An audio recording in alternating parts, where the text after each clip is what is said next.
Question number 1. What is scalar? Given, give example. The quantities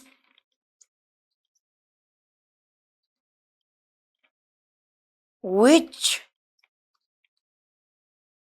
have only magnitude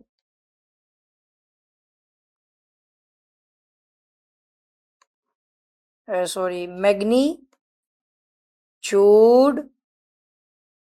and which are not related to any fixed or a fixed direction in space.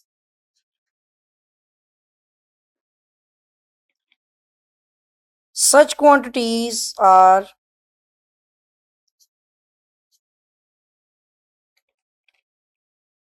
called scalars.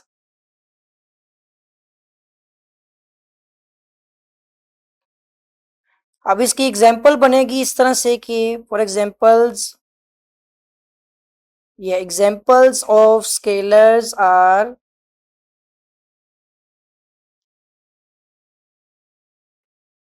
ठीक है।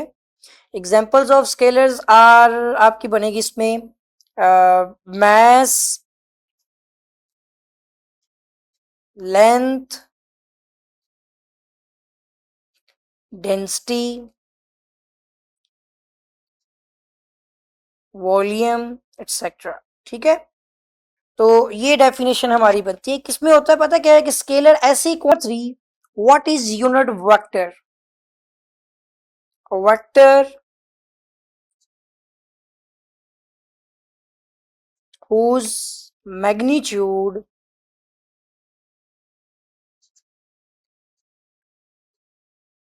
is unity। Unity mean के one, ठीक है ना। एक vector जिसका magnitude one है या यूनिटी है is called a unit vector. ठीक हो गया। और इसके बाद अगर हम कहें कि unit vector is represented by, और हम उसमें ना ए लिखते हुए ऊपर एक उल्टा कैप डाल देते हैं। और इसका फॉर्मूला होता है यूनिट वेक्टर का, यूनिट वेक्टर के ऊपर ये उल्टा सा कैप लगता है, ठीक है, उल्टा कैप डलता है। और ये होता है वेक्टर ए, और इसके नीचे हम वेक्टर का मैग्नीट्यूड डिवाइड कर रहे होते हैं। ठीक है, तो ये होता है यूनिट वेक्टर। इस तरह से होता है। और यूनिटी इसलिए कहते हैं क्योंकि बेसिकली कोई वेक्टर हो ना, तो ये वेक्टर और इसका मैग्नीट्यूड साथ मल्टीप्लाई हो रहा होता है इस फॉर्म में।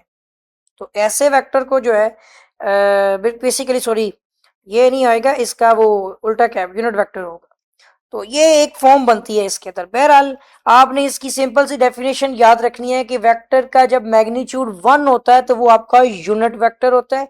और इसको हम उल्टा कैप या अकैप की जो है ना, इसकी जैसे रीड किया जाता है पढ़ने में, यानी कि है। और रिप्रेजेंटेशन मैंने आपको बता दिया, ऊपर उल्टा सा कैप लग जाता है। तो ये है unit vector. Question number 12। Given the vectors A, vector जो आपका है वो 3i प्लस जे माइनस के है, एंड वेक्टर बी जो है वो 2i प्लस जे माइनस के है। ठीक है, और उसके बाद find the magnitude of three. Vector A को 3 से मल्टीप्लाई करना है और उसमें वेक्टर बी को माइनस कर देना है। ठीक है, तो सबसे पहले हमने सिंप्लीफिकेशन करनी है कि 3 वेक्टर जो मतलब कि वेक्टर ए को 3 से मल्टीप्लाई करते हुए फिर उसमें से बी सब्ट्रैक्ट करना है। तो पहले आप लिखें 3, इसके साथ ही इसमें आप वेक्टर ए को लिखें 3i प्लस जे माइनस के। ठीक हो गया, फिर माइनस लिखते हुए आगे वेक्टर बी को लिखें और ब्रैकेट लगानी है क्योंकि माइनस से इसके साइन चेंज होंगे। 2i प्लस जे माइनस के। ठीक हो गया, जब ये हो जाएगा सोल्व फिर हम इसका मैग्नीट्यूड ले लेंगे। तो उसके बाद आप देखेंगे 3 3 द 9 हो गया आई, और प्लस आपका हो जाएगा 3j एंड माइनस 3k। इससे साइन चेंज हो रहा है, minus 2i minus j and minus minus plus आपका आ जाएगा k। तो सिंप्लीफिकेशन करते हुए 9i माइनस 2i करेंगे तो ये आपका हो जाएगा 7i, सही हो गया। प्लस 3j माइनस j करेंगे तो आपका आ जाएगा पॉजिटिव में 2j, ठीक है ना। देखिए 3 बड़ा है और उसमें से एक माइनस होगा, इसमें एक है। और माइनस 3k जो है बड़ी रकम माइनस में आ गई तो माइनस लगेगा। 3 में आपने 1 जो है वो माइनस करना है तो आपके पास आ जाएगा 2, बट माइनस में रहेगा, ओके, k आ गया। अभी ये हमारे पास आया है वेक्टर जो कि 3a माइनस b हमने फाइंड किया है, ठीक है। इसको अगर हमने लिखना है तो ये इसके आगे इक्वल डाल लेता हूं ना, इसके शुरू के इक्वल की जरूरत नहीं होगी। मतलब हमें इस तरह लिखना था इसके आगे, लेकिन चले कोई नहीं। हमने यहाँ पे लिखा कि वेक्टर 3a माइनस b जो है वो हमारे पास आ गया 7i plus 2j minus 2k। अब हमने निकालना है इसका मैग्नीट्यूड। तो इसमें क्या करना पड़ेगा कि इसके तरफ पर आपको पता है कि इस तरह दो बार्स लगाते हैं। तो ये मैग्नीट्यूड आ गया, तो इसमें अब हो गया x का स्केयर प्लस y जो है वो 2 का स्केयर हो गया, और प्लस z जो है वो माइनस 2 का स्केयर हो गया, ठीक है। तो X square plus Y square plus Z square लगा के अब ये आप मैग्नीट्यूड है तो 7 7 द 49 प्लस 2 टू द 4 और plus minus minus plus 2 to the 4 ही रहेगा, ठीक है। इन तीनों को ऐड करके देखते हैं कि हमारा जो है वो आंसर क्या आएगा, सही है। तो इन तीनों को हम क्या करते हैं, कैलकुलेट कर लेते हैं। तो ये हमारे पास ये 49, ठीक है, प्लस 4 और 4 8 ही हो गए ना, चले। तो ये 57 आ रहा है इसमें, ठीक है। ये हमारे पास आ रहा है यहाँ पर 57 स्क्वायर रूट में है। अब बुक में देखते हैं तो इसका आंसर यहाँ पर जो है वो 54 है। बुक का आंसर गलत लिखा हुआ है। इसका आंसर जो है हम पहले भी ठीक कर चुके हैं बुक में, तो आप अपनी बुक में इसका आंसर ठीक कर लें। इसका आंसर 57 स्क्वायर रूट है, ठीक हो गया। तो vector A dot vector B यानी डॉट प्रोडक्ट के मुतालिक ये क्वेश्चन है। जैसा कि क्वेश्चन 14 में डेफिनेशन थी, if vector A I plus 2j plus 2k and vector B 3i minus 2j minus 4k। अब दोनों वेक्टरों का हमने डॉट निकालना है, so vector A dot vector B, और हम इसको लिखेंगे इस तरह से कि वेक्टर ए में आता है i plus 2j plus 2k, ठीक है। और डॉट लगाते हुए आपने वेक्टर बी लिखना है 3i minus 2j minus 4k। और बात याद रखिएगा कि जो i डॉट आई होता है ये आपका 1 होता है, ठीक है। जो आपका j डॉट जे होता है ये भी आपका 1 होता है, जबकि k डॉट के भी आपका 1 होता है। तो आप i डॉट आई को ही सोल्व कर सकते हैं। अब i डॉट जे करेंगे 0 हो जाएगा, इसी तरह j डॉट के भी 0 हो जाएगा, और i डॉट के भी, मतलब जो भी आप डायरेक्शन इस तरह रखें कि i को i से कर लें, अदरवाइज आपका ये खराब हो जाएगा। आप देखें यहाँ पे इसके साथ क्या है 1, 1 को 3 से मल्टीप्लाई आप कर लें, 1 मल्टीप्लाई बाय 3 कर लें, साथ ही i डॉट आई आ जाएगा, सही हो गया। अब प्लस आप इसके साथ 2 को जो है वो माइनस 2 से मल्टीप्लाई कर लें, इस तरह लिख लें बल्कि, ठीक है, ब्रैकेट्स में इस तरह लिखे कि 1 को हमने मल्टीप्लाई किया किसके साथ, 3 के साथ, साथ i डॉट आई आ गया। इसी तरह 2 को किया हमने माइनस 2 के साथ, साथ j डॉट जे आ गया। इसी तरह प्लस करते हुए आप दरमियान में प्लस रहने थे लेकिन इनके साइंस को ब्रैकेट में लिखें। अब यहाँ पे आ जाएगा आपका 2 को मल्टीप्लाई किया माइनस 4 के साथ, साथ k डॉट के आ गया। जैसे मैंने बताया आपको कि ये डॉट में क्या होती है, सेम में जाकर 1 हो जाते हैं। सो 3 1 द 3 हो गया, i डॉट आई 1 हो गया, और प्लस माइनस माइनस आ जाएगा, और 2 टू द 4 हो गया, पर j डॉट जे 1 होता है। फिर प्लस माइनस माइनस हो गया, 4 टू द 8, k डॉट के भी आपका 1 हो गया। सो इस तरह से आपका 3 माइनस 4 और माइनस 8।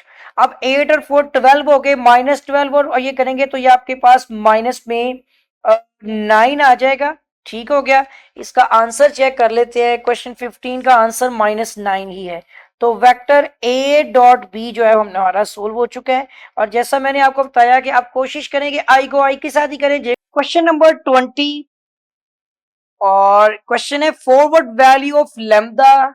लैम्डा की हमने वैल्यू जो है वो मालूम करनी है। ये क्या है, वेक्टर हमें दो दिए गए हैं जो कि 2i minus J plus 2k, and second vector जो है वो 3i प्लस 2 लैम्डा जे, और प्लस 0k होगा, इसमें वैल्यू नहीं है। और वो कहता है कि ये वेक्टर जो है परपेंडिकुलर्स हैं दोनों। तो देखिए एक बात याद रखनी है आपने कि वेक्टर कब परपेंडिकुलर होता है, जब वेक्टर ए और वेक्टर बी दोनों का डॉट प्रोडक्ट या दोनों का स्केलर प्रोडक्ट लिया जाए और इसका रिजल्टेंट 0 आए। ठीक है, इसका मतलब हो गया कि हमारे पास दो वेक्टर हैं, ए वेक्टर लेट किया हमने पहले वाले को 2i माइनस जे प्लस 2k, ठीक हो गया। और सेकंड वेक्टर हमने लेट किया बी को, वो है हमारा 3i plus 2 lambda J N plus 0k, ठीक है ना। अगर वो नहीं भी है तो भी हमें वो 0 तो लेट करना है।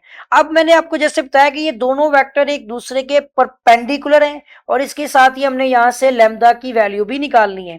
सो हम यहाँ पर vector A dot vector B को खुद से 0 लेट करेंगे क्योंकि ये परपेंडिकुलर है। तो अब आपने यहाँ पर 2i वेक्टर की जगह पे वैल्यू लिखते हैं प्लस जे प्लस 2k, ये 1j हो जाएगा, ठीक है। दरम्यान में डॉट आ गया और दूसरा वेक्टर है 3i plus 2 lambda J plus 0k equal to 0। अब जैसे कि मैंने आपको बताया हुआ है कि इनकी वैल्यूज कैसे निकालते हैं, आपने आई वाले डायरेक्शन के कंपोनेंट को आई वाले डायरेक्शन के सेकंड वेक्टर के साथ ही मल्टीप्लाई करना है, जैसे 2 मल्टीप्लाई बाय 3 और साथ ही आपका आई डॉट आई आ जाएगा जो कि 1 होगा। ना भी लिखें तो फर्क नहीं पड़ेगा। सो प्लस लिखते हुए अब आपने -1 को 2 लैम्डा के साथ, लैम्डा भी कांस्टेंट है और 2 भी, जे और जे डायरेक्शन है, लैम्डा जो आपका वो कांस्टेंट में आएगा ना कि वेरिएबल या कोई डायरेक्शन है, ठीक है ना। तो 2 लैम्डा दोनों ही डायरेक्शंस में है, उसमें सॉरी मैग्नीट्यूड में है। और उसके साथ ही आपका यहाँ पे आ जाएगा जे डॉट जे। अब प्लस करते हुए 2 को आपने 0 के साथ और इसके साथ ही आ जाएगा आपका के डॉट के इक्वल टू 0। सो 2 3 हो गया 6, आई डॉट आई आपका 1 होता है। फिर आपका यहाँ पर आ जाएगा प्लस माइनस माइनस 2 लैम्डा हो जाएगा और जे डॉट जे आपका 1 हो गया, प्लस 2 0 0 हो गया और के डॉट के भी 1। बट वो सारी वैल्यूज की कोई अहमियत नहीं है, 0 1 0 ही रहेगा। सो 6 इक्वल टू आपका ये लैम्डा 2 लैम्डा जो है ये इक्वल के दूसरी तरफ जाकर पॉजिटिव हो जाएगा, ठीक है। 6 divide by 2 is equal to lambda, हमें लैम्डा की वैल्यू चाहिए। सो 2 3 द 6, तो लैम्डा की वैल्यू आपकी आ रही है 3, ठीक हो गया। हमारे क्वेश्चन का आंसर 7, शो डेट एक मैट्रिक्स है A is equal to 2 3 -1 1 1 0 2 -3 and 5 is a singular matrix. हमने साबित करना है कि क्या ये एक सिंगुलर मैट्रिक्स है। तो इसके लिए मैं आपको बता दूं कि हमें सिंगुलर मैट्रिक्स की आइडेंटिफिकेशन का तब पता चलता है कि अगर किसी मैट्रिक्स का डिटर्मिनेंट लिया जाए और वो 0 के इक्वल आ जाए, ठीक है। अब इसका मतलब हुआ कि हमें इसको चेक करने के लिए, साबित करने के लिए कि सिंगुलर है या नहीं, हमें इसका डिटर्मिनेंट लेना है। तो फर्स्ट ऑफ ऑल आपने मैट्रिक्स का डिटर्मिनेंट लिखना है, ठीक है। और उसके बाद यहां पर आ जाएगा हमारा, इसका भी डिटर्मिनेंट लगा देंगे और मैट्रिक्स है हमारे पास यहाँ पे 2 3 -1 1 1 0 एंड 2 -3 एंड 5, ठीक हो गया। अब हम इसका क्या करेंगे, डिटर्मिनेंट लेंगे। आपने इसमें तवज्जो देनी है कि हम इसका डिटर्मिनेंट किस तरह से लेंगे। देखें, आपने जो भी इसका मैट्रिक्स का कंपोनेंट चूज करना है वो पहले 3 कंपोनेंट्स हैं, वो भी सबसे पहली रो वाले 2 3 और -1। इसको आपने एक एक करके चूज करना है इस तरह से कि जब आप 2 को चूज करते हैं तो ये इसकी जो कॉलम होगा इसका और इसकी जो रो होगी वो आपकी जो है वो फ्रीज हो जाएगी। मतलब आप 2 के नीचे 1 और 2 नहीं चूज कर सकते और 3 और -1 भी नहीं। और आपके पास कौन सी वैल्यू बचेगी, आपके पास जो बाकी चीजें बचेंगी वो आपके पास होगी 1 0 -3 एंड 5। चेक करके देखें कि जब आप 2 को चूज कर रहे हैं तो इसका कॉलम और रो फ्रीज हो जाएगी, बाकी आपके पास 1 0 -3 और 5 बचेगा, ठीक हो गया। इसी तरह अब आपने 3 को चूज करना है बट नेगेटिव साइन में। याद रखिएगा कि जो आपकी सेंटर वाली वैल्यू जब आप चूज करते हैं ना, सेकंड कॉलम फर्स्ट रो का जो आपका पहला कंपोनेंट है 3, जब भी आप इसको लिखेंगे तो ये नेगेटिव में लिखेंगे, ये आपने खुद से लिखना है नेगेटिव में, ठीक है। और उसके बाद आपके पास यहाँ पर आ जाएगा, अगर वो माइनस में है तो आपने प्लस करके लिख देना है, ठीक है। या फिर ब्रैकेट्स में लिखते हुए कि इसको आप मल्टीप्लाई करवा रहे हैं माइनस के साथ, ठीक हो गया।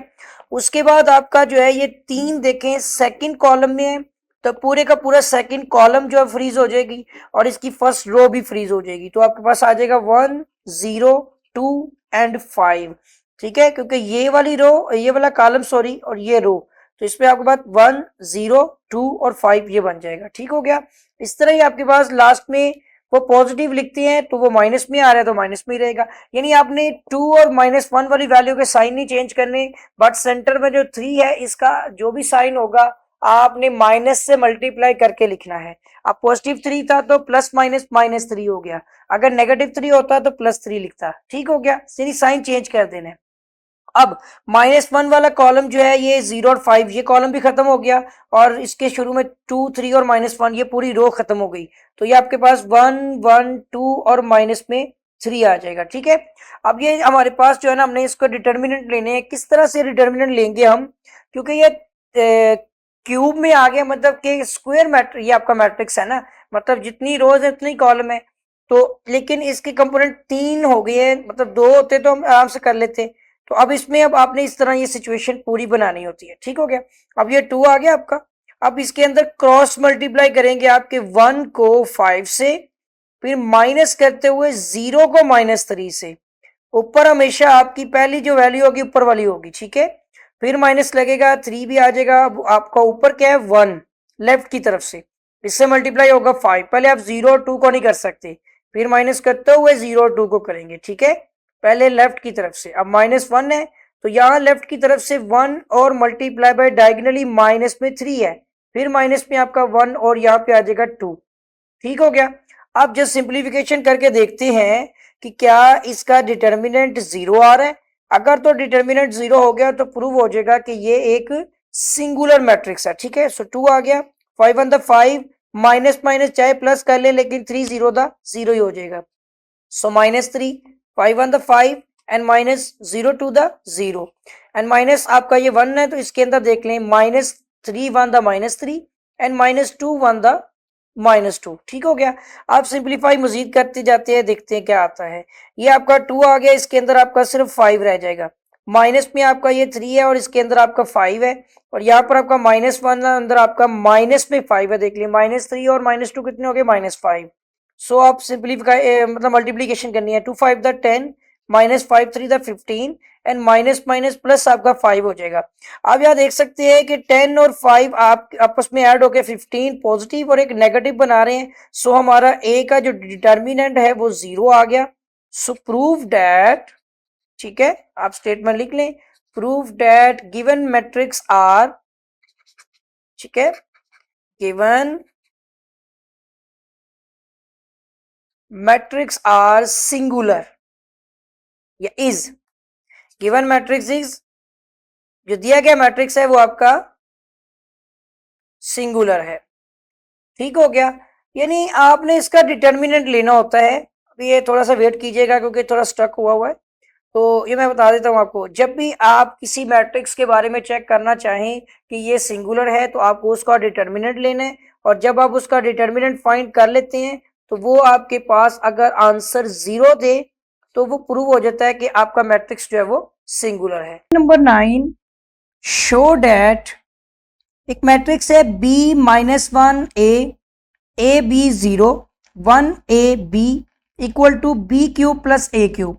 हमने लेफ्ट हैंड साइड सॉल्व करनी है, इसका मैट्रिक्स का डिटर्मिनेंट बना के रखा हुआ है। देखें, ये मैट्रिक्स नहीं लिखा हुआ, ये डिटर्मिनेंट है, और हमने इसका डिटर्मिनेंट ही निकालना है। ठीक है, यानी B-1 A B 0 1 A और B, और ये है इसका डिटर्मिनेंट।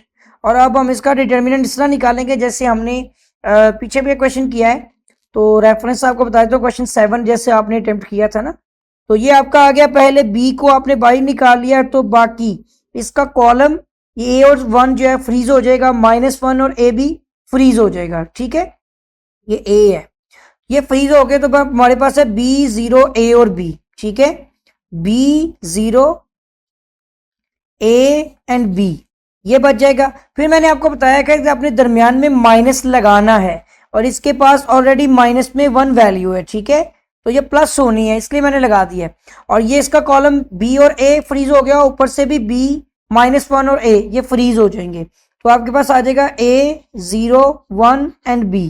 ठीक है, यानी उनको आपने जो फ्रीज हो जाते हैं इग्नोर कर देना है। अब आपके पास पॉजिटिव में ए आ जाएगा जो फर्स्ट रो का थर्ड कॉलम है, और उसमें आपके पास अब इसका कॉलम और रो खत्म हो गई तो आपके पास है ए बी वन एंड ए। ठीक हो गया। अब इनके डिटर्मिनेंट निकाल के हमने इसको प्रूफ करना है। इसमें हमारे पास बी है, इसका डिटर्मिनेंट आपका होगा कि ए को मल्टीप्लाई करेंगे बी के साथ, फिर माइनस करेंगे जीरो को ए के साथ। ठीक है, मल्टीप्लाई कर लेंगे, माइनस माइनस प्लस वन हो गया। ए को मल्टीप्लाई करना है आपने बी के साथ, फिर राइट साइड वाले को माइनस लगाते हुए जीरो को वन के साथ, दरमियान में माइनस आएगा, फिर प्लस किया। ए को मल्टीप्लाई करना है हमने यहां पर, मतलब कि ये ए मल्टीप्लाई होगा ए के साथ और माइनस में बी मल्टीप्लाई होगा वन के साथ। ठीक हो गया, इस रूल को फॉलो करना है। यहाँ पे आ जाएगा हमारा बी, इसके अंदर हमारे पास जो वैल्यू है यहां पर मुझे लग रहा है कि कुछ मिस्टेक कर दी मैंने, बी को बी से करना था। ठीक है, इसके ऊपर तो बी ही है ना, बी को बी से करना है और जीरो को ए से, तब आप यहाँ पे गलती आई। बी का क्या हो जाएगा स्क्वायर, माइनस ये जीरो हो जाएगा, प्लस अब यहाँ पे वन ही है ना बाहर, तो अंदर आ जाएगा आपका ये ए बी है। ठीक है, और माइनस में ये हो जाएगा आपका जीरो, और यहाँ पर प्लस किया तो ये आपके पास है यहाँ पर सॉरी बाहर वाला जो ए लिखना मैं भूल गया हूँ, तो ए आ गया, अंदर आपके पास क्या है ए का स्क्वायर, और माइनस में आपके पास इसके साथ ही क्या है बी। ठीक हो गया। अब मल्टीप्लीकेशन करनी है हमने, ये आपका अभी बल्कि एक स्टेप और बनता है, जीरो जीरो को इग्नोर कर दे तो आपका हो जाएगा बी क्यूब। ठीक है, और प्लस में आपका ये हो जाएगा ए बी, और प्लस में ये वाला आपका हो जाएगा ए क्यूब, और माइनस प्लस माइनस माइनस हो गया तो आपका आ जाएगा ए बी। नेगेटिव और पॉजिटिव कैंसिल हो गए और आपका यहाँ पे B cube plus A cube आ रहा है। अगर आंसर देखें तो आंसर किस फॉर्म में देखें, B cube plus A cube, यानी equal to right hand side जो हमने प्रूव करनी थी वो हमारी आ चुकी है। तो हमारा क्वेश्चन जो है वो find X and Y if a matrix 2 1 -3 2 left hand side पे जो है and equal to X plus 3 1, और इसकी सेकंड रो जो है -3 3y -4। हमने जो है इन्हीं मैट्रिक्स के अंदर से x और y की जो वैल्यूज है वो फाइंड करनी है। आप देखेंगे ये 2 जो है ना लेफ्ट साइड वाला, ये इक्वल टू राइट साइड पे x प्लस 3 के इक्वल आ रहा है। ठीक हो गया, यानी मैं यहाँ पे निशानदेही भी करवा देता हूँ इस तरह से। देखिए 1 1 के इक्वल ही हो गया ना, -3 है, और 2 जो है वो आपका इसको इक्वल रखते हुए y निकल सकता है। तो यहाँ पर आपका जो है वो 2 इधर रहेगा, 3 उधर जाके माइनस हो जाएगा, तो ये आपका x की वैल्यू जो है वो -1 आ रही है। ठीक है, यहाँ पर x इक्वल टू हमारा हो गया -1। एक आंसर ये हो गया। दूसरी वैल्यू फाइंड करने के लिए आपने क्या करना है कि 2 को इक्वल रखना है 3y -4 के। सही है, -4 इधर आके +4 हो जाएगा, और ये आपका 3y है, और ये हो जाएगा 6 इक्वल टू 3y कर ले, और 6 डिवाइड बाय 3 करने से y आपका 3 टू द 6, y की जो वैल्यू है वो आपकी 2 आएगी। ठीक हो गया, तो x का आंसर जो है वो -1 है और y का आंसर जो है वो 2 है। तो हमारा क्वेश्चन जो है वो सोल्व हो। और मैट्रिक्स ये हमें दिया गया यहाँ पे 3 1 -4 2 5 6, और इसकी थर्ड रो है 1 4 8। हमें ना इसको कोई नाम नहीं रिप्रेजेंट करना, हमें चाहिए है माइनर और कोफैक्टर। देखिए सबसे पहले मैं आपको बता दूं, माइनर आपका होता है आई और जे, उससे आपको मैट्रिक्स मिलेगा। ठीक है, आई जे के बाद आपकी यहाँ पर नंबर ऑफ रो कॉलम बनेंगे, और जो आपका होता है ना इसके अंदर कोफैक्टर, वो आपका यहाँ पर आएगा आई और जे आपने लेना है यहाँ पर, इसमें आपने -1 के साथ इसी माइनर फैक्टर को लिखना है। ठीक हो गया, तो अब ये दो चीजें हैं। अब इसमें मैं आपको बताता हूँ कि अपने माइनर फैक्टर जो आपका मैट्रिक्स है और को फैक्टर ये कैसे निकालना है, और हमने 3 के लिए निकालना है। ठीक है, आप यहाँ पर देखेंगे 3 के लिहाज से, तो आप अपना क्वेश्चन पहले एक बार लिख लें कि 3 1 -4 2 5 6 1 4 और 8, इस पूरे मैट्रिक्स के अंदर 3 आपका फर्स्ट में मौजूद है। ठीक है, तो आप इसको लिखेंगे माइनर के अंदर फर्स्ट रो फर्स्ट कॉलम।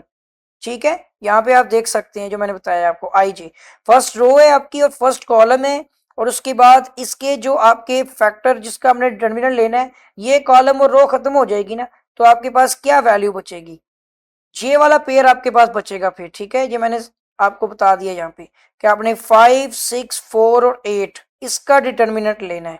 तो ये आपके पास आ जाएगा यहाँ पर 5 multiply by 8 and minus 6 multiply by 4। तो ये आपको हो जाएगा 5 8 द 40 एंड माइनस 6 4 द 24। तो इस तरह से ये आपके पास आ जाएगा यहाँ पर 16 अगर आप माइनस करते हैं तो, ठीक है। और ये आपके पास आ जाएगी माइनर वैल्यू, ठीक है। और इसमें आपका फर्स्ट और फर्स्ट कॉलम है, लेकिन इसके साथ ही आपको यहाँ पर निकालने हैं कोफैक्टर। कोफैक्टर को ए से जाहिर करते हैं और इसमें भी फर्स्ट और फर्स्ट कॉलम की बेस पर इसका फॉर्मूला होता है -1। और हाँ, एक और चीज होती है इस पे कि -1 की पावर होती है i प्लस जे, यानी कौन सी रो और कौन सा कॉलम है। तो इसमें भी आपका आ जाएगा -1 और यहाँ पर आपकी आ जाएगी i प्लस जे, और साथ ही ये वाला माइनर फैक्टर आ जाएगा जो माइनर आपने निकाला है।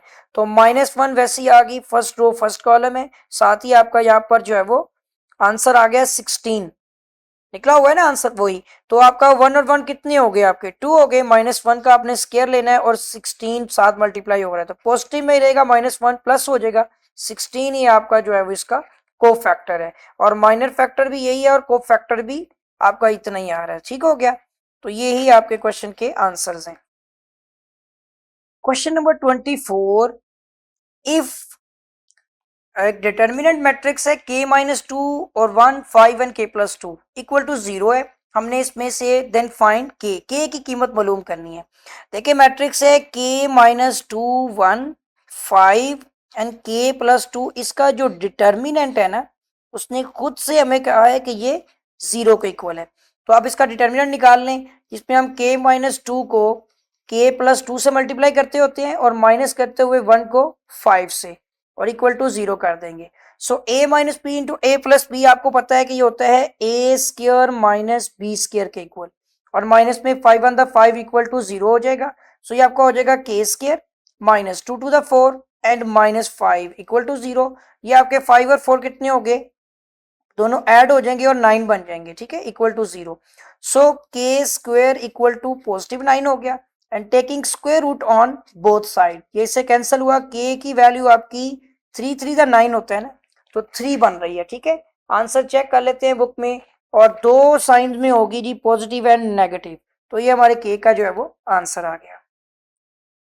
Question number 7, find the area of equilateral triangle with side 4 metre. देखें इक्विलेटरल ट्राइंगल है जिसकी तीनों साइड्स जो हैं वो इक्वल होती हैं, ठीक हो गया। और इसकी तीनों साइड को 4 मीटर यहाँ पर बताया गया है, तीनों साइड। तो हम साइड को ज्यूम कर लेते हैं a और उसको कर लेते हैं यहाँ पर 4 मीटर, ठीक हो गया। अब हमें इसका निकालना है एरिया, क्योंकि इसके एरिया का फॉर्मूला होता है स्क्वायर रूट 3 डिवाइड बाय 4 और a मीन साइड का स्क्वायर होता है, ठीक है। तो अब यहाँ पर यही फॉर्मूला लगाते हैं, स्क्वायर रूट 3 डिवाइड बाय 4 और साइड का स्क्वायर। अब साइड की जगह पर 4 का स्क्वायर आ जाएगा ना, तो एरिया यहाँ पे आ गया और ये आ गया इस तरह से, ठीक है। और यहाँ पे आपका हो जाएगा साइड का स्क्वायर। अब ये देखें कि ये 4 एक स्क्वायर से कैंसिल हो जाएगा और यहाँ पर एरिया आपका आ जाएगा 4 स्क्वायर रूट 3 और एरिया आपका होगा यहाँ पर स्क्वायर मीटर में, या मीटर स्क्वायर कहते हैं। तो आप अब बुक में चेक कर लें, तो यही हमारे क्वेश्चन का आंसर है। Find the area of a triangle whose two adjacent जो साइड्स आर 16 सेंटीमीटर है एक, और दूसरी इसकी साइड जो है वो 12 सेंटीमीटर। लेट्स सपोज आप समझ लें कि एक ट्राइएंगल जिसकी एक साइड जो है वो 16 सेंटीमीटर है और इसकी जो दूसरी साइड है वो 12 सेंटीमीटर है, ठीक है। और इसका जो एंगल है वो इसने दिया है यहाँ पर 30 डिग्री। ये कुछ ज़्यादा ही हो गया है, एंगल मैं थोड़ा चेंज करता हूँ क्योंकि इस तरह नहीं, 30 डिग्री का एंगल इतना बड़ा नहीं होता। तो अप्रोक्सीमेटली, एक में रुक जाइएगा थोड़ी देर के लिए, ये स्टक हुआ है। बहरहाल ये आपको बता दूं कि इसमें ना एक तीसरी वैल्यू, यानी दो साइड्स के साथ साथ अब एंगल की भी रिक्वायरमेंट होगी है, तो इसमें कोई मसला नहीं है। फॉर्मूला आपका लगेगा सिंपल, जो आपका होता है राइट एंगल वाला। बस अब आप करेंगे क्या, देखें ये दो आपके पास साइड्स आ गई ट्राइंगल की और ये इसका एंगल आ गया यहाँ पर 30 डिग्री, और ये वाली साइड उसने 12 आपको दी है मीटर सेंटीमीटर में, ठीक है। तो ये चाहे जो मर्जी हो, हमारे पास दो साइड्स भी हैं यानी एक आप समझ लें, यहाँ पर ए और बी कर लेते हैं, ठीक है, बी और एच नहीं करेंगे, एक साइड ए कर लेते हैं, दूसरी हम बी कर लेते हैं, और तीसरा हमारे पास एंगल है। ए साइड कितनी है 16 सेंटीमीटर, और जो दूसरी साइड बी है वो 12 सेंटीमीटर है, और जो हमारे पास एंगल है थीटा वो 30 डिग्री है। अब इस केस में आप ट्राइंगल के लिए एक एरिया निकालना है आपने, ठीक है, और कौन सा फॉर्मूला यूज करेंगे, चूंकि इसके लिए जो एक एंगल आ गया है, तो आप यहाँ पर area is equal to A multiply by B divide by 2 करेंगे, साथ ही आपने साइन थीटा लगा लेना है, जस्ट कुछ भी मुश्किल नहीं है, इस फॉर्मूले का इस्तेमाल हमने करना है। So area is equal to A multiply by B divide by 2 into sine theta. Values put करते हैं फॉर्मूला में, तो ए 16 हो गया, बी कितना हो गया 12, डिवाइड बाय 2 आ गया, इंटू साइन ये आपका 30 डिग्री आ गया, ठीक है। और अब चेक करते हैं कि वैल्यू क्या बनती है, ठीक है। साइन 30 आपका 1 डिवाइड बाय 2 होता है, ठीक है। बहरहाल अब आपके साथ कैलकुलेटर शेयर करता हूं, तो अब आप यहां देखिएगा कि हमने मल्टीप्लाई करना है 16 मल्टीप्लाई बाय 12, ठीक है, ये हमारे पास आ गया 192 डिवाइड बाय 2 है, और यहाँ पर आपने साइन 30 की वैल्यू भी निकाल लेनी है, ठीक है। यहाँ हम लिखते हैं साइन 30, मैं आपको दिखा देता हूँ, 1 डिवाइड बाई 2 आ गया, तो इसकी जगह पे आ गया यहाँ पे 1 डिवाइड बाई 2, और ये मल्टीप्लाई में है, तो ये आपका 2 टू द 4 हो गया, यानी 192 डिवाइड बाई 4 हो गया। इसको हम कैलकुलेटर पे डिवाइड कर लेते हैं यहाँ पर, तो आपने यहाँ पर लिखना है 192 डिवाइड बाई 4, तो ये हमारे पास 48 आ रहा है, 48 हमारे पास इसका एरिया बन रहा है, ठीक है। तो ये हमारा आंसर ही है, ये आता है स्क्वायर सेंटीमीटर में, यूनिट भी आपने साथ लिखना होता है, तो 48 सेंटीमीटर स्क्वायर जो है ये हमारे क्वेश्चन का, इसका ओपर रेक्टेंगल इज 20 स्क्वायर सेंटीमीटर। यानी आपके पास एक मुस्ततील है जिसे रेक्टेंगल कहते हैं इंग्लिश में, और मुस्ततील के बारे में मैं बता दूं आपको कि इसके आमने सामने की साइड्स बराबर होती हैं, ठीक हो गया। अगर सपोज इसकी एक साइड ए है तो इसकी दूसरी साइड जो होगी वो बी होगी, ठीक हो गया।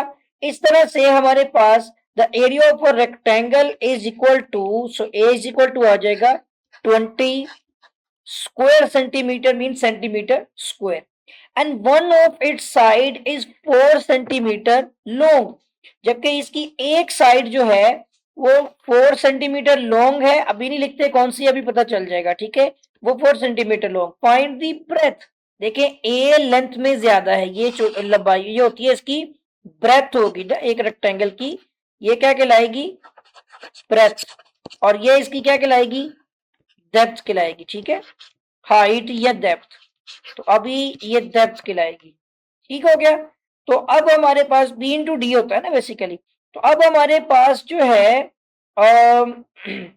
अकॉर्डिंग टू शेप देखा जाए, अब इसमें ए और बी दिया हुआ है ना, इसको मैं यहाँ पर ब्रेथ और डेप्थ के अकॉर्डिंग भी कर सकता हूँ।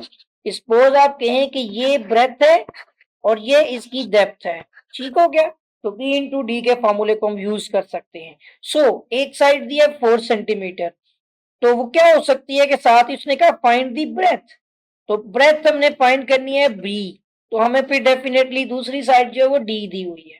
क्लियर हो गई बात कि ये हमारे पास डी की वैल्यू मौजूद है जो कि 4 सेंटीमीटर है, हमें बी की वैल्यू फाइंड आउट करनी है। हम क्या करेंगे, इसका एरिया जो है हमारे पास 20 सेंटीमीटर स्क्वायर है, चूंकि एरिया का फॉर्मूला होता है बी मल्टीप्लाई बाय डी, ये इसका सिंपल सा फॉर्मूला है। साथ ही उसने यहाँ पर आपको ब्रेथ के साथ साथ पेरीमीटर भी फाइंड करने के लिए बोला है, तो मैं आपको बता दूं एरिया का ये फॉर्मूला होता है, जबकि पेरीमीटर का फॉर्मूला होता है, देखिए 2 ही ब्रेथ होती है इसकी और प्लस में 2 ही डेप्थ होती है, तो इसका पेरीमीटर का फॉर्मूला होता है 2 इंटू बी प्लस डी, ठीक हो गया। इसका भी इस्तेमाल करके हम पैरामीटर भी निकाल लेंगे। फर्स्ट ऑफ ऑल तो एरिया हमारे पास कितना है 20 सेंटीमीटर स्क्वायर, और ब्रेथ हमने फाइंड आउट करनी है, डेप्थ हमारे पास कितनी है 4 सेंटीमीटर। सो इस तरह से आप देखेंगे कि ब्रेथ आ जाएगी हमारे पास 20, ये 4 20 के नीचे जाकर डिवाइड हो जाएगा, सॉरी 4 नहीं होना है, ठीक है ना, और 4 5 द 20 होता है, तो ब्रेथ आपके पास जो बी की वैल्यू वो कितनी आ गई 5 सेंटीमीटर आ जाएगी। यानी ये हमारे पास 5 सेंटीमीटर होगी। ठीक हो गया। फिर भी आप देखेंगे तो 5 4 20 आपके पास एरिया बन जाता है। अब हमारे पास पेरीमीटर की कमी है। एक आंसर हमारा आ चुका है कि हमें ब्रेथ निकालनी थी, वो हमने फाइंड आउट कर ली। पेरीमीटर है 2 इंटू बी प्लस डी का फॉर्मूला होता है, जबकि बी की वैल्यू 5 सेंटीमीटर है और डी की वैल्यू हमें क्वेश्चन में ही दी गई है 4 सेंटीमीटर।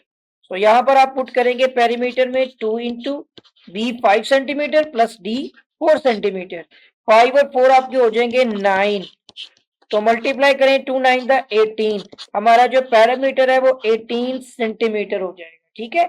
सेकंड जो वैल्यू हमने फाइंड करनी थी वो पैरामीटर था, वो भी हमारा क्वेश्चन जो है ये आंसर दोनों आ चुके हैं। Question number 8, right the area of rhombus of side a and the included angle theta is given. एक तो ये फॉर्मूला हो गया। And when two diagonals are given, और यहाँ अगर हमें दो डायगोनल्स दिए जाएं, इसमें दो फॉर्मूले बनेंगे। पहले आपको रोम्बस को अंडरस्टैंड करना है। रोम्बस होता है आपका, मतलब ये वही है, आपका स्क्वायर ही है, मगर ये स्ट्रेट सीधा नहीं होता, तिरछा होता है। ठीक है ना। ये सही नहीं बना, मैं दोबारा देखता हूँ। ये हमें मतलब स्क्वायर ही बनाना है, बट इस तरह डायगोनल ही बनाना है। ठीक है। ये हमारा रोम्बस हो गया। लेट्स सपोज, चले जैसा भी है, इसकी भी चारों साइडें बराबर होती हैं। ठीक है। और एक तो ये हो गया कि अगर आपको इसके साथ इसका एंगल प्रोवाइड कर दिया जाए, ठीक है ना, वो जो भी एंगल होगा इसका, मैं ये नहीं बनाता लेकिन आपको ये बता देता हूँ। अगर एंगल के अकॉर्डिंग आप देखिए चारों साइडें हैं, तो इसका एरिया का फॉर्मूला आपका पहले कंडीशन में, जबकि आपके पास ये नहीं कि ये आ जाए एंगल के अकॉर्डिंग। ठीक है ना। तो इसमें आपका एरिया का फॉर्मूला हो जाएगा, साइड का स्केयर ले ले, साथ आपने साइन थीटा लगाना है। सिंपल सा काम है। ठीक है। लेकिन अगर आपके पास दूसरा केस आ गया है कि जिसमें इसके अंदर आपके डायगोनल्स भी हैं, ये एक डायगोनल होता है इसका और ये दूसरा डायगोनल होता है। ये इसका डायगोनल 1 है, सपोज लेट्स सपोज, तो ये दूसरा हो गया। तो इसका दूसरा फॉर्मूला अकॉर्डिंग टू डायगोनल्स, आपने सिर्फ डायगोनल 1 क्रॉस डायगोनल 2 करना है और डिवाइड बाय आपने यहाँ पर 2 कर देना है। ये दो फॉर्मूलाज बस आपने याद करने हैं रोम्बस के, कि अगर आपको साइड और एंगल दिया जाए तो आपने ये फॉर्मूला लगाना है, और अगर आपको दो डायगोनल्स दिए जाए तो आपने ये सेकंड वाला फॉर्मूला इस्तेमाल करना है। ठीक है। D1 डायगोनल 1 है, डायगोनल, जिसे सर्कमस्क्राइब्ड सर्कल भी बोलते हैं। इस चीज को अच्छी तरह से समझिएगा। डेफिनेशन इजी है और मैं आपको डायग्राम के अकॉर्डिंग भी एक्सप्लेन करूंगा। डेफिनेशन कहती है, इफ अ सर्कल, ठीक है, if a circle passes through, sorry ES होगा ना, if a circle passes through the center,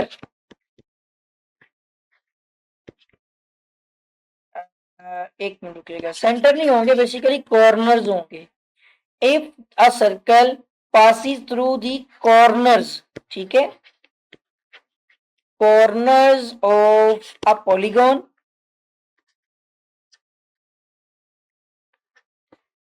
then, ठीक है, अगर वो उसे किनारों से गुजरे, उसके बाद कहते हैं then this polygon is called inscribed polygon। ठीक है।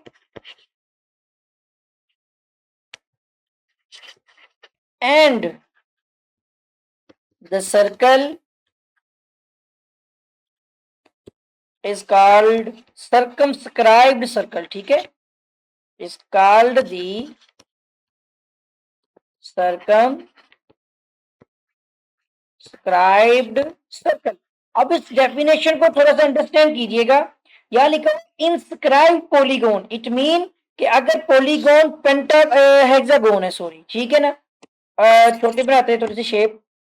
तो अगर आपकी पॉलीगोन कोई सपोज हेक्सागोन है, 6 साइडों वाली है, तो इस पॉलीगोन के अब ये होगा कि ये जो सर्कल होगा वो इसके कॉर्नर्स के साथ क्या करेगा, पासिस थ्रू द, इस तरह करके। या मैं अगर एक काम कर लेता हूं, ये अगर ठीक नहीं बनती ना, तो आप पहले एक सर्कल बनाएं। सपोज ये थोड़ा सा क्लियर करना पड़ेगा, सर्कल ठीक नहीं बन रहा, एक मिनट रुकिएगा। ठीक है जी, जैसा भी है। और इसके सेंटर से कॉर्नर को पकड़ना है आपने पॉलीगॉन बनाने के लिए, मतलब आप समझ लें इस तरह से, और ये इस तरह से छुएगा, ठीक है, इधर से भी ऐसे, और फिर ये आपका पॉलीगॉन ऐसे पॉलीगॉन बनाएगी ये मिसाल, ये देख लें। तो इसका मतलब ये होगा कि एक, और इसमें क्या होगा एक चीज और, सर्कमस्क्राइब्ड सर्कल का मतलब होगा सर्कल बाहर की तरफ होगा सर्कमफ्रेंस में, और पॉलीगॉन जो है वो इनस्क्राइब पॉलीगॉन का मतलब होता है जो कि सर्कल के अंदर की तरफ है, इन अंदर की तरफ होगी, ठीक है। अगर इनस्क्राइब्ड की बजाय सर्कमस्क्राइब्ड पॉलीगॉन हो जाए तो ये थोड़ा सा डिफरेंस आएगा इसमें, ठीक है ना। तो अब if a circle passes through the corner, अब देख लें एक सर्कल जो है वो पासिस थ्रू से छू रहा है the corner of a polygon, देख ले पॉलीगॉन के कॉर्नर को छू रहा है, then this polygon is called a inscribed polygon, ठीक हो गया। तो इसके बाद ये भी होता है कि हम इनको नाम भी दे देते हैं पॉलीगॉन के, जैसे ये ए हो गया, ये बी है, ये सी, ये डी, ये ई कॉर्नर्स है ना, और ये एफ। तो इसमें जितने भी होंगे, और ये सेंटर से अगर सर्कल के अकॉर्डिंग देखेंगे तो ये आपका होगा रेडियस, ठीक हो गया। सेंटर होता है जिसको ओरिजिन बोलते हैं, ओ से रिप्रेजेंट कर लेते हैं। तो आपको ये डेफिनेशन अच्छी तरह से जो है वो याद करनी है, छोटी सी ही है कि if a circle passes through the corner of a polygon, then आपको आगे पता चल गया कि सवाल ही है सारा। तो ये आपने डेफिनेशन याद कर लेनी है।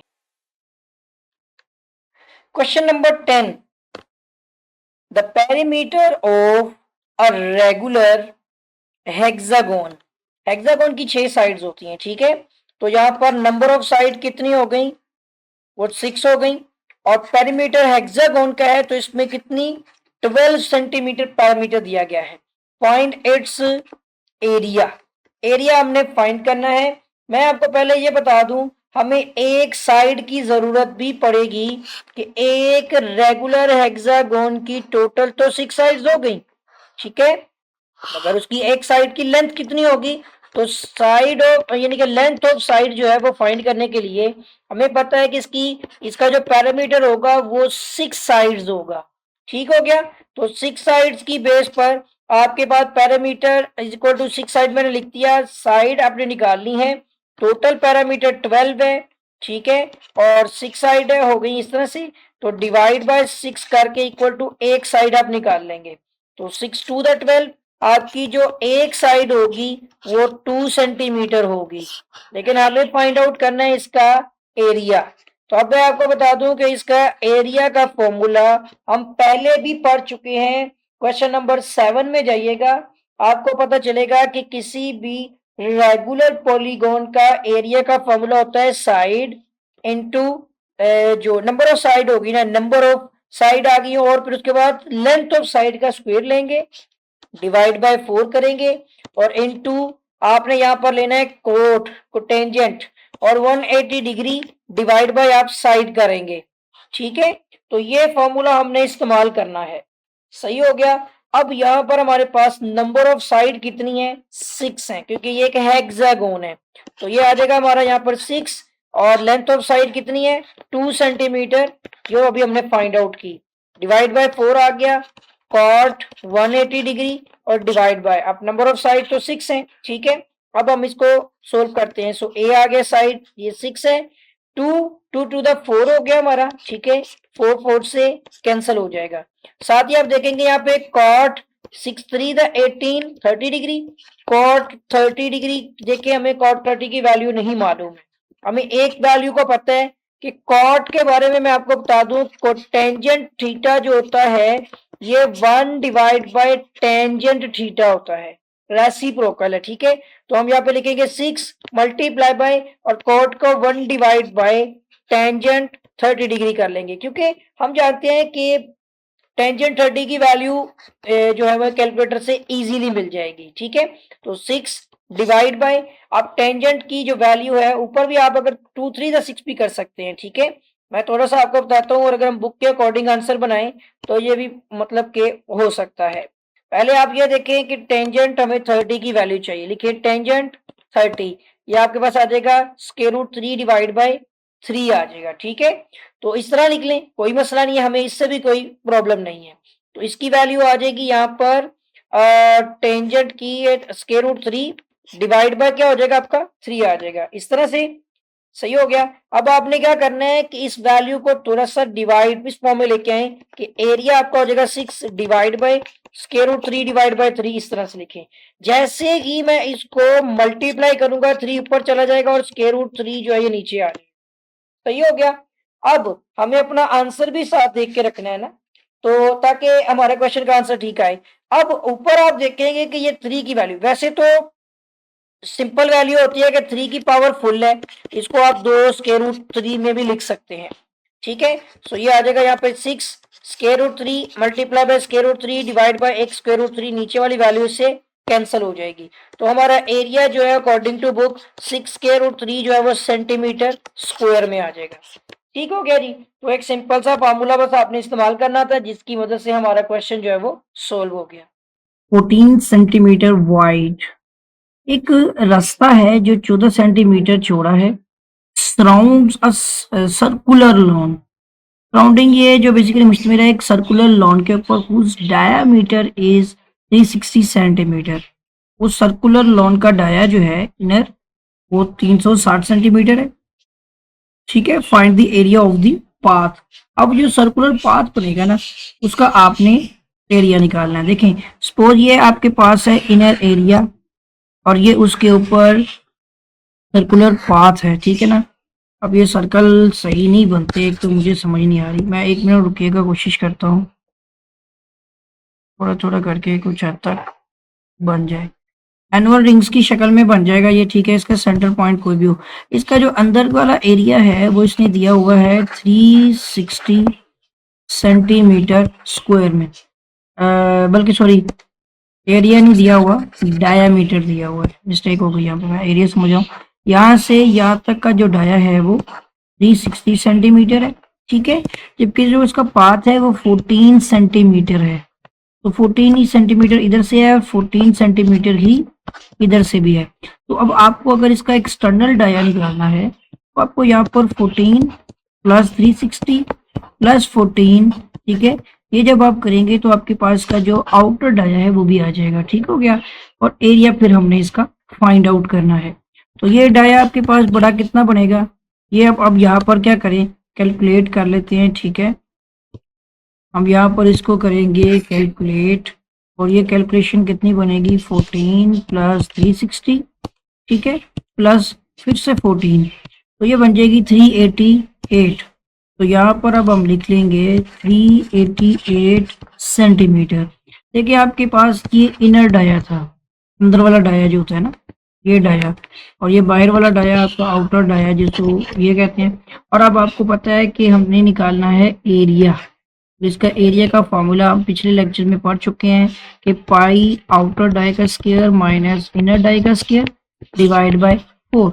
अब जस्ट इसमें आप वैल्यूज पुट कर लें क्योंकि इनर डाया कितना है वो 360 सेंटीमीटर में है, ठीक है। और इसके साथ ही हमें जो थिकनेस जो पाथ जिसको कहते हैं 14 सेंटीमीटर दी गई थी। अगर हमने आउटर डाया निकाल दिया वो हमारा कितना आया 388 सेंटीमीटर। अब ये वैल्यूज आप इसमें पुट कर लें।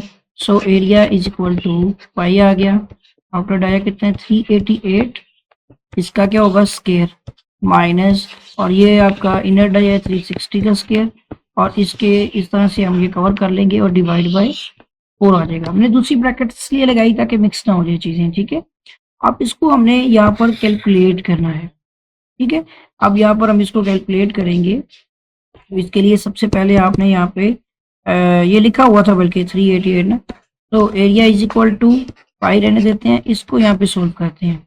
यहाँ पर आप लिखें इस पे 388 का स्क्वायर ले लिया, 3 नहीं लिखा इसने, 1 मिनट पे 388 इसका स्क्वायर लिया, ये वैल्यू बन गई हमारी 150544 150544 माइनस करते हुए अब यहाँ पर हमने 360 का भी स्क्वायर लेना है, सॉरी अगेन लिखता हूँ 360 स्क्वायर, ये आ जाएगी 129600 और उसके बाद डिवाइड बाय आ जाएगा हमारा 4। अब आपने क्या करना है, सारा काम कैलकुलेटर पे होने वाला है।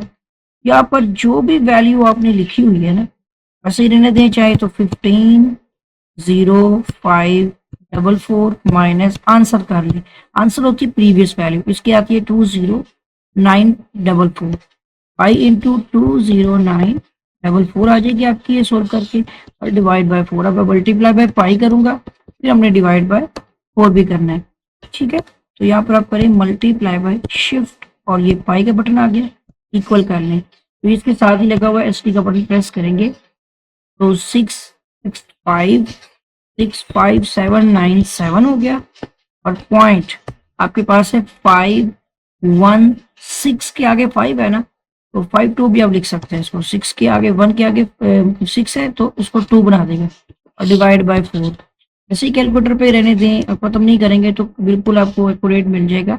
यहाँ पर आ जाएगा डिवाइड बाय 4 करके इक्वल करें, और एस टी का बटन प्रेस करें, ये आपके पास आ जाएगा 16449 पॉइंट, अब डिजिट्स आएंगे आपके 379 है ना, तो वो इसको 4 भी बना देते होते हैं, ठीक है ना। और यहाँ अगर आप पूरा राउंड फिगर करेंगे, ऐसे मैं इसको 37 यानी कि 38 करने वाला हूँ, ठीक हो गया, और ये आ जाएगा मेरे पास स्क्वायर में centimetre.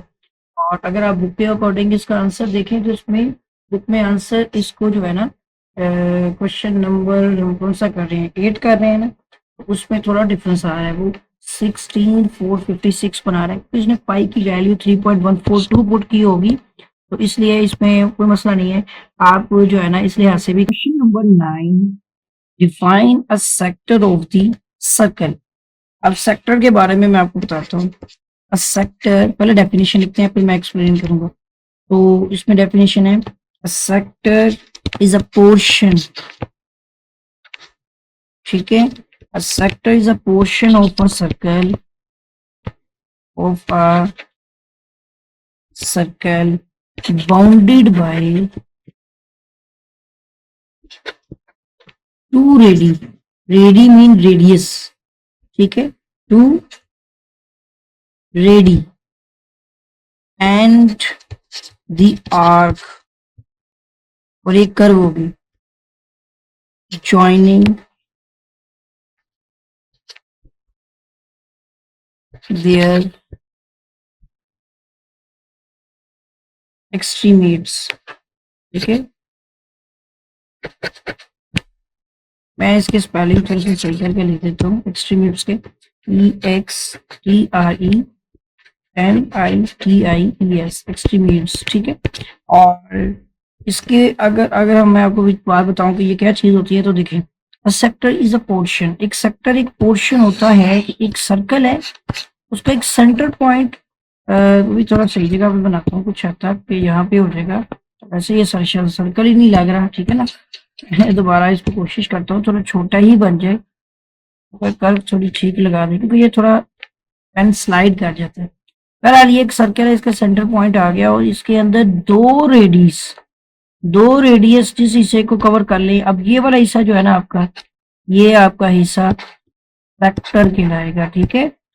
Sector is a portion, ये एक पोर्शन है, देख लें, of a circle bounded bye, circle जिसमें उसने बाउंडेड किया है, इसको घेर के रखा है, बाय टू रेडियस, दो रेडियस से, देख लें, एक ये आपका रेडियस हो गया, ठीक है, और दूसरा ये आपका रेडियस हो गया, तो दो आगे इसके अंदर रेडियस, एंड द आर्क, और ये इसकी क्या है, आर्क है ना, कोस जिसे कहते हैं, कोस गुलाई, ठीक है, तो ये कोस भी आ गई, आर्क भी आ गई, आर्क ज्वाइनिंग देयर एक्सट्रीमिट्स, और ये इसके अंदर रहते हुए इसको जोड़ जोड़ के, ये आपकी एक आपका क्या बन जाएगा, सेक्टर। सेक्टर बेसिकली जो है ना, इसमें मेजर सेक्टर और माइनर सेक्टर्स होते हैं, तो ये आपका माइनर है, और दूसरे तरफ वाला जो सेक्टर होगा वो मेजर हो जाएगा, ठीक है ना। उधर का ये ज्यादा है तो वो मेजर सेक्टर है, इधर का कम है तो ये आपका माइनर सेक्टर है, ठीक है। ये डेफिनेशन आपने अपने अल्फाज में इसको याद कर लेना है। Number 4, if base of a field 50 metre, एक मैदान है जिसकी बेस यानी जिसे हम लेंथ बोलेंगे वो हमारे पास है 50 मीटर, तो हम कह देंगे यहाँ पर लेंथ ऑफ बेस कितनी है, 50 मीटर है, and the number of ordinates are 11, और जो नंबर ऑफ ऑर्डिनेट्स हैं वो 11 है। Then find the breadth of strips, हमने उसकी स्ट्रिप्स जो है ना की ब्रेथ फाइंड आउट करनी है, ठीक हो गया।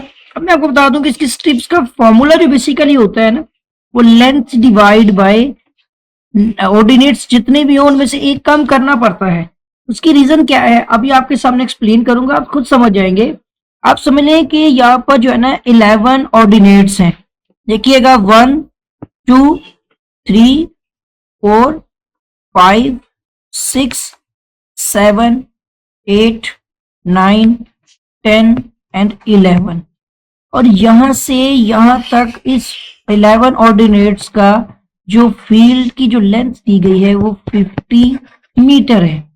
ठीक है, ठीक हो गया ना। टोटल 11 आपकी वो हो गए नंबर ऑफ ऑर्डिनेट्स, और उसकी लेंथ हो गई 50। और ये इसके दरमियान में क्या होती हैं, स्ट्रिप्स होती हैं, पट्टियां होती हैं। और आप इनको काउंट करके मैन्युअली भी चेक कर लेंगे, आपको नंबर पता चल जाएगा। 1 2 3 4 5 6 7 8 9 10। तो स्ट्रिप्स के जो नंबर्स होगी, जो स्ट्रिप आपकी होगी वो आपकी एक कम ही होगी, लेकिन हमें अब देखना है कि हर एक स्ट्रिप की विड्थ कितनी है। ठीक है, तो लेंथ आपके पास मौजूद है, इस फार्मूले को बस इस्तेमाल करना है आपने। मैनुअली मैंने आपको बता दिया है। और इसमें आप देख सकते हैं कि ये अगर 10 है तो 50 डिवाइड बाय 10 करके 5 हो जाएगी आपकी। ठीक है ना।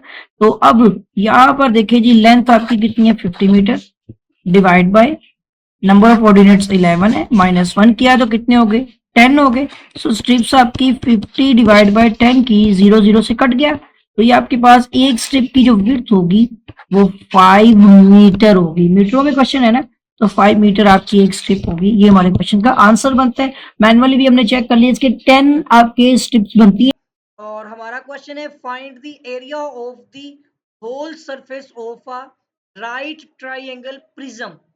ठीक है जी, हमने टोटल सरफेस एरिया निकालना है, वो भी एक ट्राइंगुलेशन या ट्राइंगुलर प्रिज्म का, जो कि राइट एंगल है, जिसका एक जाविया 90 का होगा। वेयर हुज लिखा हुआ यहाँ पे हाइट इज 36, और एंड इसमें साइड्स दी गई हैं of whose base 51 37 and 20 centimetre respectively, यानी तीन साइडें दी गई हैं। तो बात यहाँ पर साफ हो गई है कि ये ट्राइंगल की तीनों साइडें जो है वो डिफरेंट हैं। तो इसके लिए अब आपको क्या करना पड़ेगा, पहले मैं आपको इसकी शेप बनाकर बताता हूँ कि ये दिखने में कैसी होगी। आप ये समझ लें कि एक ऐसा प्रिज्म है ट्राइंगुलर, इसकी तीनों साइडें जो है वो डिफरेंट हैं। तो लेट्स सपोज, बल्कि ये थोड़ा सा प्रोस्पेक्टिव व्यू में ले जाना पड़ेगा, तभी मैं आपको एक्सप्लेन कर पाऊंगा। ठीक है, कोशिश करते हैं जी। इधर प्रोस्पेक्टिव व्यू में तीनों साइडें एक 90 के एंगल पे होगा, बस ये देखिएगा। अब समझ लें कि ये 90 का एंगल बन रहा है। इसी तरह से ये शेप सेम नीचे भी आ जाएगी। ठीक है, इसीलिए मैं अब आपको टोटल सरफेस को एक्सप्लेन करूंगा, तभी आपको फॉर्मूला अंडरस्टैंड होगा। आप ये समझ लें ये एक, ठीक है जी, इस तरह से एक प्रिज्म है। तो ये समझ आ गई अब आपको। तो इसमें जो है वो आपका टोटल सरफेस एरिया समझना है। सबसे पहले आपने पहले डाटा लिख लेते हैं। इसकी जो ये होती है ना, ये वाली वैल्यू, ये हाइट है। ओके, इसकी तीन साइडें हैं, एक ए है, दूसरी बी है और तीसरी सी है। समझ आ गई आपको। ऊपर भी सेम यही चीज है, नीचे भी सेम यही ए और बी और सी की साइड। इसका टॉप और बॉटम बेस एरिया दो दफा होगा। दोनों का एरिया इकट्ठा करेंगे, दो से मल्टीप्लाई कर लेंगे। और साइडों का अपने क्या करना है, साइड के लिहाज से करना है। अब लेट्स सपोज इसकी साइड ये ए है, ये बी है और ये सी है। तो इसी को आप टोटल इसका क्या करेंगे, आप बेसिकली यहाँ पे जो फॉर्मूला होगा ना साइडों पे, यहाँ पर आप इसका पेरीमीटर लेंगे और इसको हाइट से मल्टीप्लाई करेंगे। बेसिकली जो फॉर्म बन रही है ना, वो फॉर्म मैं आपको एक्सप्लेन करता हूँ। इसका फॉर्मूला है टोटल, पहले डाटा लिख लेते हैं ताकि वो डाटा बाद में नहीं लिखा जाता। क्या मैं डाटा बाद में लिख दूंगा। टोटल आपने सरफेस एरिया निकालना है, इसमें आपका लेटरल सरफेस एरिया, ठीक है जी, वो साइडों वाला हो जाएगा। और प्लस आपने उसमें 2 टाइम्स ऑफ जो है वो आपने एरिया ऑफ बेस लेना है। ठीक है जी, एरिया ऑफ बेस। और बेस का एरिया निकालना आपके लिए थोड़ा लंबा प्रोसीजर होने वाला है। इसमें फॉर्मूला पूरा देखें। टोटल सरफेस एरिया तो अंडरस्टैंड होता है, इसमें जो लेटरल सरफेस एरिया है वो आपके पास ये ए प्लस बी प्लस सी है, जो पैरामीटर है बेसिकली। ठीक है ना। तो लेटरल सरफेस एरिया लिख दूं मैं यहाँ पे, यहाँ पर मैं पैरामीटर लिख दूं। एक मिनट रुकिएगा जरा। लेटरल सरफेस एरिया ही बेसिकली इनटू एच भी तो करना होता है ना मुझे। कोई मैं चीज़ यहाँ पे देख रहा था, नहीं बल्कि ठीक है कि एरिया निकाल रहा हूँ। लेटरल सरफेस एरिया क्या होता है कि उसका भी फॉर्मूला लिख देता हूँ यहाँ पर कि पेरीमीटर, ठीक है, तो आपने मल्टीप्लाई करना है हाइट के साथ, एच के साथ जो वैल्यू दी हुई है, हो गया। और प्लस आपके पास आ जाएगा 2, एरिया ऑफ बेस वैसे ही रहेगी। अब एरिया ऑफ बेस क्या चीज़ है वो मैं आपको बता देता हूँ। यहाँ पर हमें एरिया निकालना पड़ेगा, ठीक है जी, क्योंकि इस पे हीरोज कुलिया लगेगा। क्या आपको मालूम है कि जब किसी भी मुसल्लस की तीनों साइडें डिफरेंट हो जाएं, हीरोज कुलिया लगता है।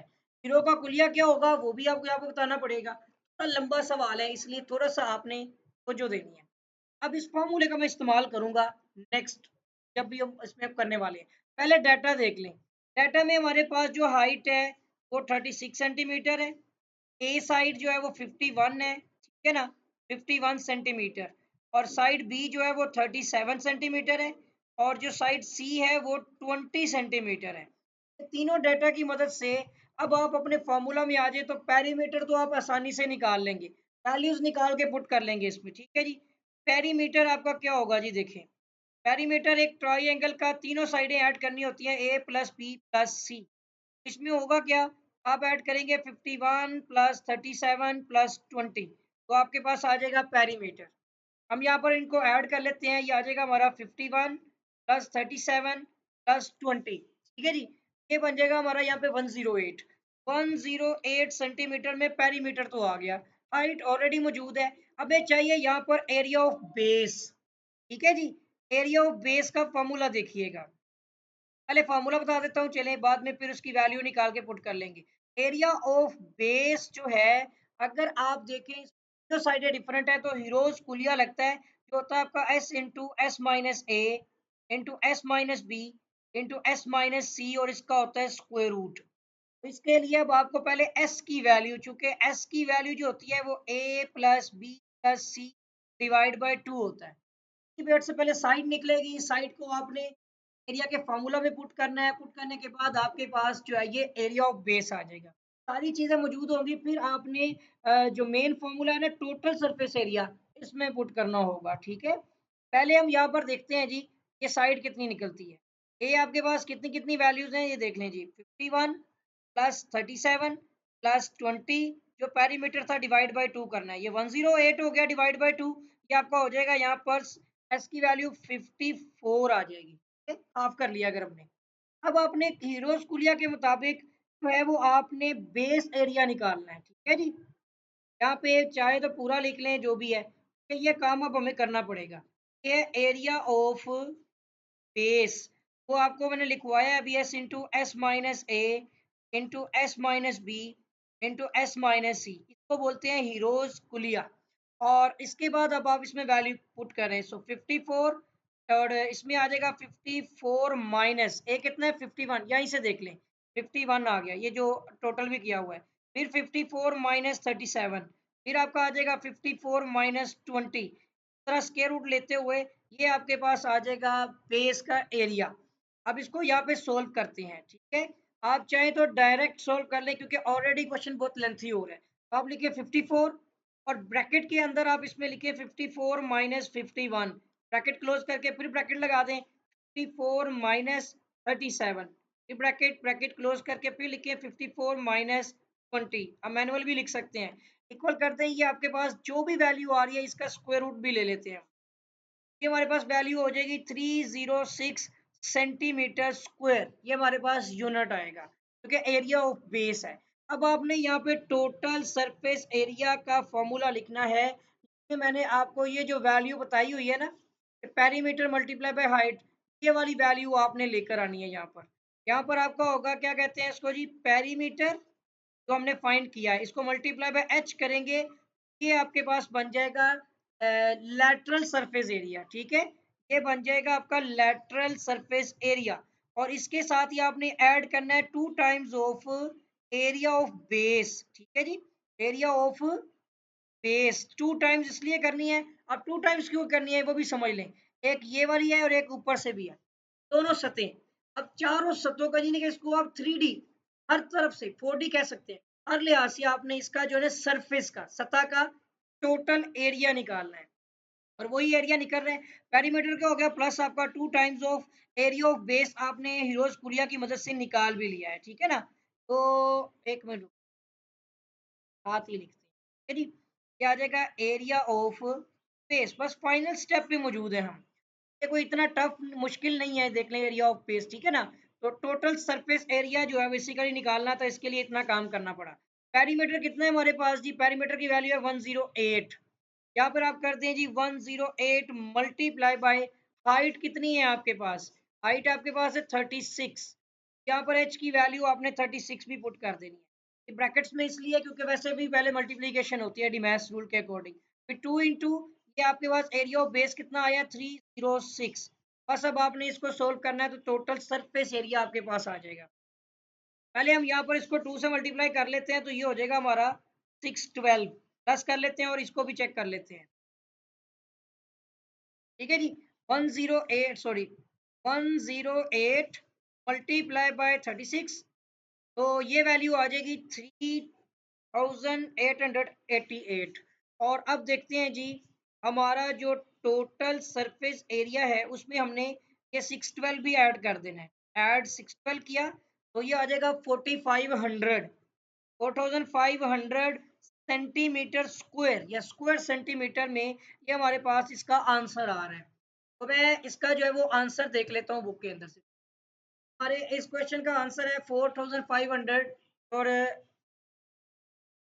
हाँ, सेंटीमीटर में तो यूनिट ही नहीं है, मेरा ख्याल ये मीटर्स में था यूनिट। एक में रुके, क्वेश्चंस में देखते हैं। सेंटीमीटर लिखा हुआ है बुक में, आंसर या गलत है या मैं देखता हूँ डाटा में मैंने क्या सेंटीमीटर मीटर सेंटीमीटर लिख दिया है, मीटर ही है। यूनिट आपका सेंटीमीटर में रहेगा, मीटर में नहीं है। ये हमारे क्वेश्चन का आंसर आ चुका है। और इसको आप अच्छी तरह से देखिएगा। टोटल सरफेस एरिया निकालने के लिए आपको लेटरल सरफेस एरिया में बेस एरिया ऐड करना है, और बेस 2 टाइम्स में है, टॉप और बॉटम, तो 2 टाइम्स से मल्टीप्लाई किया।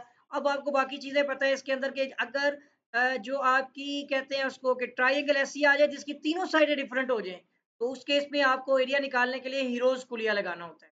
उम्मीद करता हूँ कि स्टूडेंट आपको क्वेश्चन समझ आ गया होगा। अगर अभी तक आपने मेरे चैनल को सब्सक्राइब नहीं किया, सब्सक्राइब भी कर लें, साथ ही बेल आइकन पर क्लिक भी कर दें, वीडियो को लाइक करें, शेयर करें। कोई भी क्वेश्चन क्यूरी के लिए कमेंट कीजिएगा। आपके साथ भी मुलाकात होगी, दुआ में याद रखिएगा। अल्लाह हाफिज। अस्सलामुअलैकुम dear students, welcome to Punjab technical and science academy. मैं हूँ आपका इंस्ट्रक्टर मोहम्मद बिन जमील। स्टूडेंट्स, हम डी मैथ 113 पेपर जो है वो बी है, और chapter number 15 mensuration of solid और रैशनलाइज्ड एक्सरसाइज के अकॉर्डिंग हम जो है इस चैप्टर का short question question number 1 discuss करने जा रहे हैं। और हमारा क्वेश्चन है, find the area of the whole surface of a right triangle prism. ठीक है जी। हमने टोटल सरफेस एरिया निकालना है, वो भी एक ट्राईएंगुलेशन या ट्राईएंगुलर प्रिज्म का, जो कि राइट एंगल है, जिसका एक जाविया 90 का होगा, वेयर हुज लिखा हुआ है यहाँ पे हाइट इज 36, और एंड इसमें साइड्स दी गई हैं of whose base 51, 37 and 20 centimetre respectively, यानी 3 साइडें दी गई हैं। और बात यहाँ पर साफ हो गई है कि ये ट्राइंगल की तीनों साइडें जो है वो डिफरेंट हैं। तो इसके लिए अब आपको क्या करना पड़ेगा, पहले मैं आपको इसकी शेप बनाकर बताता हूँ कि ये दिखने में कैसी होगी। आप ये समझ लें कि एक ऐसा प्रिज्म है ट्राइंगुलर, इसकी तीनों साइडें जो हैं वो डिफरेंट हैं।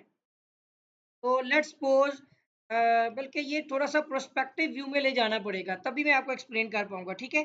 कोशिश करते हैं जी, इधर प्रोस्पेक्टिव व्यू में तीनों साइडें एक 90 के एंगल पे होगा, बस ये देखिएगा। अब समझ लें कि ये 90 का एंगल बन रहा है, इसी तरह से ये शेप सेम नीचे भी आ जाएगी, ठीक है। इसीलिए मैं अब आपको टोटल सरफेस को एक्सप्लेन करूंगा, तभी आपको फॉर्मूला अंडरस्टैंड होगा। आप ये समझ लें ये एक, ठीक है जी, इस तरह से एक प्रिज्म है। तो ये समझ आ गई अब आपको। तो इसमें जो है वो आपका टोटल सरफेस एरिया समझना है। सबसे पहले आपने पहले डाटा लिख लेते हैं। इसकी जो ये होती है ना, ये वाली वैल्यू, ये हाइट है, ओके। इसकी 3 साइडें हैं, एक ए है, दूसरी बी है और तीसरी सी है। समझ आ गई आपको। ऊपर भी सेम यही चीज है, नीचे भी सेम यही ए और बी और सी की साइड। इसका टॉप और बॉटम बेस एरिया 2 दफा होगा, दोनों का एरिया इकट्ठा करेंगे, 2 से मल्टीप्लाई कर लेंगे और साइडों का अपने क्या करना है, साइड के लिहाज से करना है। अब लेट्स सपोज इसकी साइड ये ए है, ये बी है और ये सी है, तो इसी को आप टोटल इसका क्या करेंगे, आप बेसिकली यहाँ पे जो फॉर्मूला होगा ना साइडों पे, यहाँ पर आप इसका पेरीमीटर लेंगे और इसको हाइट से मल्टीप्लाई करेंगे। बेसिकली जो फॉर्म बन रही है ना, वो फॉर्म मैं आपको एक्सप्लेन करता हूँ। इसका फॉर्मूला है टोटल, पहले डाटा लिख लेते हैं ताकि वो डाटा बाद में नहीं लिखा जाता, क्या मैं डाटा बाद में लिख दूंगा। टोटल आपने सरफेस एरिया निकालना है, इसमें आपका लेटरल सरफेस एरिया, ठीक है जी, वो साइडों वाला हो जाएगा, और प्लस आपने उसमें 2 टाइम्स ऑफ जो है वो आपने एरिया ऑफ बेस लेना है, ठीक है जी, एरिया ऑफ बेस। और बेस का एरिया निकालना आपके लिए थोड़ा लंबा प्रोसीजर होने वाला है। इसमें फॉर्मूला पूरा देखें, टोटल सरफेस एरिया तो अंडरस्टैंड होता है, इसमें जो लेटरल सरफेस एरिया है वो आपके पास ये ए प्लस बी प्लस सी है, जो पैरामीटर है बेसिकली, ठीक है ना। तो लेटरल सरफेस एरिया लिख दूं मैं यहाँ पर मैं पैरामीटर लिख दूं, एक मिनट रुकिएगा जरा। लेटरल सरफेस एरिया ही बेसिकली इनटू एच भी तो करना होता है ना मुझे, कोई मैं चीज यहाँ पे देख रहा था नहीं, बल्कि ठीक है कि एरिया निकाल रहा हूँ, लेटरल सरफेस एरिया क्या होता है कि उसका भी फॉर्मूला लिख देता हूँ यहाँ पर, कि पेरीमीटर, ठीक है, तो आपने मल्टीप्लाई करना है हाइट के साथ, एच के साथ जो वैल्यू दी हुई है, हो गया, और प्लस आपके पास आ जाएगा 2, एरिया ऑफ बेस वैसे ही रहेगी। अब एरिया ऑफ बेस क्या चीज है वो मैं आपको बता देता हूँ, यहाँ पर हमें एरिया निकालना पड़ेगा, ठीक है जी, क्योंकि इस पे हीरोज कुलिया लगेगा। क्या आपको मालूम है कि जब किसी भी मुसल्लस की तीनों साइडें डिफरेंट हो जाएं, हीरोज कुलिया लगता है। हीरो का कुलिया क्या होगा वो भी आपको यहाँ पे बताना पड़ेगा, थोड़ा लंबा सवाल है इसलिए थोड़ा सा आपने तवज्जो देनी है। अब इस फॉर्मूले का मैं इस्तेमाल करूंगा नेक्स्ट, जब भी हम इसमें करने वाले हैं। पहले डाटा देख लें, डाटा में हमारे पास जो हाइट है वो 36 सेंटीमीटर है, ए साइड जो है वो 51 है, ठीक है ना, 51 सेंटीमीटर, और साइड बी जो है वो 37 सेंटीमीटर है, और जो साइड सी है वो 20 सेंटीमीटर है। तीनों डाटा की मदद से अब आप अपने फॉर्मूला में आ जाए तो पेरीमीटर तो आप आसानी से निकाल लेंगे, वैल्यूज निकाल के पुट कर लेंगे इसमें, ठीक है जी। पेरीमीटर आपका क्या होगा जी, देखें, पेरीमीटर एक ट्राइंगल का तीनों साइडें ऐड करनी होती है, ए प्लस बी प्लस सी, इसमें होगा क्या, आप ऐड करेंगे 51 प्लस 37 प्लस 20, तो आपके पास आ जाएगा पेरीमीटर। हम यहाँ पर इनको ऐड कर लेते हैं, ये आ जाएगा हमारा 51 प्लस 37 प्लस 20, ठीक है जी, ये बन जाएगा हमारा यहाँ पे 108 सेंटीमीटर में पेरीमीटर तो आ गया, हाइट ऑलरेडी मौजूद है। अब ये चाहिए यहाँ पर एरिया ऑफ बेस, ठीक है जी, एरिया ऑफ बेस का फॉर्मूला देखिएगा, पहले फॉर्मूला बता देता हूँ चलें, बाद में फिर उसकी वैल्यू निकाल के पुट कर लेंगे। एरिया ऑफ बेस जो है, अगर आप देखें जो साइडें डिफरेंट है तो हीरोज कुलिया लगता है, जो होता है आपका S into S minus A into S minus B into S minus C, और इसका होता है स्क्वायर रूट। तो इसके लिए अब आपको पहले एस की वैल्यू, चूंकि एस की वैल्यू जो होती है वो A plus B plus C divide by 2 होता है, से पहले साइड निकलेगी, साइड को आपने एरिया के फॉर्मूला में पुट करना है, पुट करने के बाद आपके पास जो है ये एरिया ऑफ बेस आ जाएगा, सारी चीजें मौजूद होंगी। फिर आपने जो मेन फॉर्मूला है ना टोटल सरफेस एरिया, इसमें पुट करना होगा, ठीक है। पहले हम यहाँ पर देखते हैं जी, ये साइड कितनी निकलती है, ये आपके पास कितनी कितनी वैल्यूज हैं ये देख लें जी, 51 प्लस 37 प्लस 20, जो पेरीमीटर था डिवाइड बाई 2 करना है, ये 108 हो गया डिवाइड बाई 2, ये आपका हो जाएगा यहाँ पर एस की वैल्यू 54 आ जाएगी, ठीक है, हाफ कर लिया अगर हमने। अब आपने हीरोज कुलिया के मुताबिक जो है वो आपने बेस एरिया निकालना है, ठीक है जी, यहाँ पे चाहे तो पूरा लिख लें जो भी है, कि ये काम अब हमें करना पड़ेगा। ये एरिया ऑफ बेस, वो आपको मैंने लिखवाया अभी, S into S minus A into S minus B into S minus C, इसको बोलते हैं हीरोज कुलिया। और इसके बाद अब आप इसमें वैल्यू पुट करें, सो 54, और इसमें आ जाएगा 54 माइनस ए कितना है 51, यहीं से देख लें 51 आ गया, ये जो टोटल भी किया हुआ है, फिर 54 माइनस 37, फिर आपका आ जाएगा 54 माइनस 20, तरह स्क्वायर रूट लेते हुए ये आपके पास आ जाएगा बेस का एरिया। अब इसको यहाँ पे सोल्व करते हैं, ठीक है, आप चाहें तो डायरेक्ट सोल्व कर लें क्योंकि ऑलरेडी क्वेश्चन बहुत लेंथी हो रहा है, आप लिखिए 54 और ब्रैकेट के अंदर आप इसमें लिखिए 54 माइनस 51, ब्रैकेट क्लोज करके फिर ब्रैकेट लगा दें 54 माइनस 37, फिर ब्रैकेट ब्रैकेट क्लोज करके फिर लिखिए 54 माइनस 20। अब मैनुअल भी लिख सकते हैं, इक्वल करते हैं, ये आपके पास जो भी वैल्यू आ रही है इसका स्क्वायर रूट भी ले लेते हैं। ये हमारे पास वैल्यू हो जाएगी 306 सेंटीमीटर स्क्वायर, ये हमारे पास यूनिट आएगा क्योंकि एरिया ऑफ बेस है। अब आपने यहाँ पे टोटल सरफेस एरिया का फॉर्मूला लिखना है। ये मैंने आपको ये जो वैल्यू बताई हुई है ना, पेरीमीटर मल्टीप्लाई बाय हाइट, ये वाली वैल्यू आपने लेकर आनी है यहाँ पर। यहाँ पर आपका होगा, क्या कहते हैं इसको जी, पेरीमीटर जो हमने फाइंड किया है इसको मल्टीप्लाई बाय एच करेंगे, ये आपके पास बन जाएगा लैटरल सरफेस एरिया। ठीक है, ये बन जाएगा आपका लैटरल सरफेस एरिया, और इसके साथ ही आपने ऐड करना है 2 times of area of base. ठीक है जी, एरिया ऑफ बेस 2 टाइम्स इसलिए करनी है, अब 2 टाइम्स क्यों करनी है वो भी समझ लें। एक ये वाली है और एक ऊपर से भी है, दोनों सतह। अब चारों सतहों का जी, इसको आप 3D हर तरफ से 4D कह सकते हैं, हर लिहाज से आपने इसका जो है सरफेस का, सतह का टोटल एरिया निकालना है, और वही एरिया निकल रहे हैं। पेरीमीटर क्या हो गया, प्लस आपका 2 times of area of base आपने हीरोज कुरिया की मदद से निकाल भी लिया है। ठीक है ना, तो एक मिनट साथ ही लिखते हैं, ठीक है जी। क्या आ जाएगा, एरिया ऑफ बेस, बस फाइनल स्टेप पे मौजूद है हम, ये कोई इतना टफ मुश्किल नहीं है, देख लें एरिया ऑफ बेस। ठीक है ना, तो टोटल सरफेस एरिया जो है बेसिकली निकालना था, इसके लिए इतना काम करना पड़ा।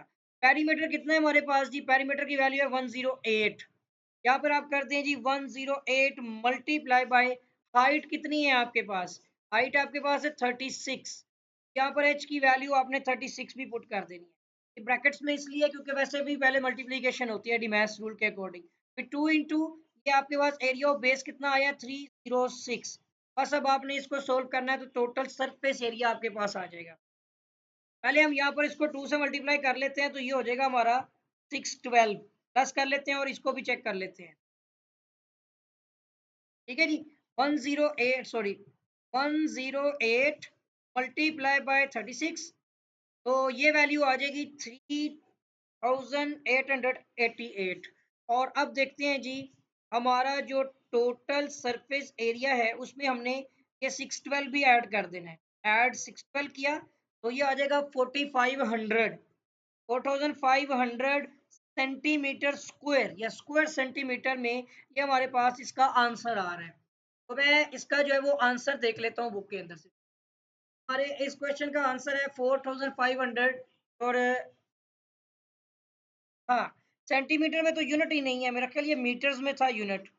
एक में रुके, क्वेश्चंस में देखते हैं, सेंटीमीटर लिखा हुआ है बुक में, आंसर या गलत है या मैं देखता हूँ डाटा में मैंने क्या सेंटीमीटर मीटर सेंटीमीटर लिख दिया है, मीटर ही है, यूनिट आपका सेंटीमीटर में। हमारा क्वेश्चन है the inside measurement of a room, एक कमरे के अंदर की साइड की पैमाइशें दी गई हैं आर 8.5, 6.4 एंड 4.5 मीटर हाइट, के अंदर से साइज है 8.5 ज़रब 6.4, और इसकी जो हाइट है वो 4.5 मीटर है।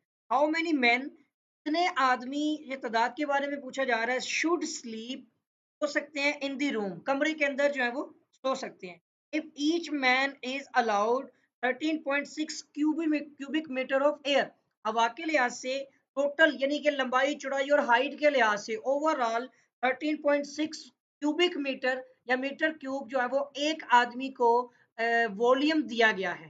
ठीक है, अब हमने इसमें नंबर ऑफ जो है वो पर्सन्स या मैन देखने हैं कि जो इस कमरे में सो सकते हैं। ठीक है जी, सबसे पहले आपको इस कमरे का वॉल्यूम निकालना होगा। हम फर्स्ट ऑफ ऑल यहाँ पे डाटा लिखते हैं कि उस रूम का साइज क्या दिया गया कि जिसकी लेंथ है 8.5 मीटर, और इसकी जो ब्रेथ है या विड्थ है वो 6.4 मीटर है, जबकि इसकी जो कमरे की हाइट है वो 4.5 मीटर है। ठीक है जी, और हाउ मेनी मैन लिखा हुआ है शुड बी, तो नंबर ऑफ जो क्वांटिटी हमने बतानी है मैन की वो देखनी है हमने। उसके अलावा तो हमारे पास वॉल्यूम दिया गया है ना, वॉल्यूम ऑफ, आप ये कह सकते हैं कि वन मैन, ठीक है ना, वॉल्यूम ऑफ अलाउड, ठीक है जी, फॉर वन मैन, एक आदमी को जो यानी कि वॉल्यूम दिया गया है वो 13.6 क्यूबिक मीटर है। तो अब आपने करना क्या है, सबसे पहले हमने निकालना है वॉल्यूम ऑफ रूम। ठीक है जी। आपका जो वॉल्यूम ऑफ रूम होगा वो लेंथ मल्टीप्लाई बाय ब्रेथ या जो भी विड्थ कहेंगे और मल्टीप्लाई बाय हाइट होगी। ये आ जाएगी 8.5 मल्टीप्लाई बाय 6.4 मल्टीप्लाई बाय 4.5। तो हमारे पास जो ये वॉल्यूम आएगा रूम का, ठीक है ना, ये वॉल्यूम ऑफ रूम जिसको वी कंसीडर कर लेते हैं। ठीक है जी, ये वी हो गया। ये हमारे पास जो है यहाँ पर कितना बनता है जी, देखते हैं। आपने मल्टीप्लाई करना है इन सबको। तो 8.5 मल्टीप्लाई बाय 6.4 मल्टीप्लाई बाय 4.5 क्या आ जाएगा हमारे पास 244.8। 244.8 और क्यूबिक मीटर में ये यूनिट बन जाएगा। अब आपने यहाँ पर निकालना है नंबर ऑफ मैन जी, नंबर्स ऑफ मैन। और उसके लिए आपने यहाँ पर लिखना है ऊपर वॉल्यूम ऑफ रूम, कमरे का वॉल्यूम कितना है, और divide by volume of one man, यानी जो एक बंदे को अलाउ किया गया है। ठीक है ना, वॉल्यूम ऑफ जो आपका आ जाएगा यहाँ पर अलाउड वॉल्यूम ऑफ या अलाउड वॉल्यूम लिख सकते हैं फॉर मैन। ठीक है ना, allowed allowed volume for man, ये लिख लें, allowed volume for one man. एक आदमी के लिए जितना वॉल्यूम अलाउ किया गया है वो, और ये आपके पास टोटल वॉल्यूम है 244.8 क्यूबिक मीटर में, और एक आदमी को जो है वो 13.6 क्यूबिक मीटर दिया गया है वॉल्यूम। 13.6 क्यूबिक मीटर, यूनिट तो कैंसिल हो जाएंगे और नंबर्स आ जाएंगे हमारे पास। तो डिवाइड बाय 13.6 करें तो आपके पास आ जाएगा 18।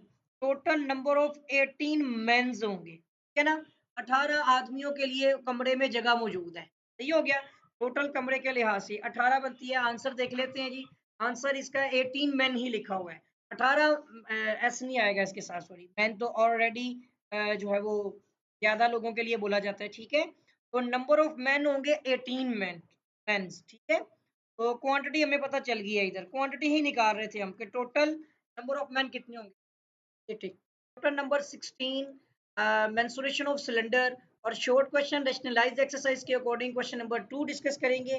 Find the cost of digging a well. Digging a well, एक हमने कुआं खोदना है 3 मीटर इन डायामीटर, जिसका डायामीटर जो है वो 3 मीटर है।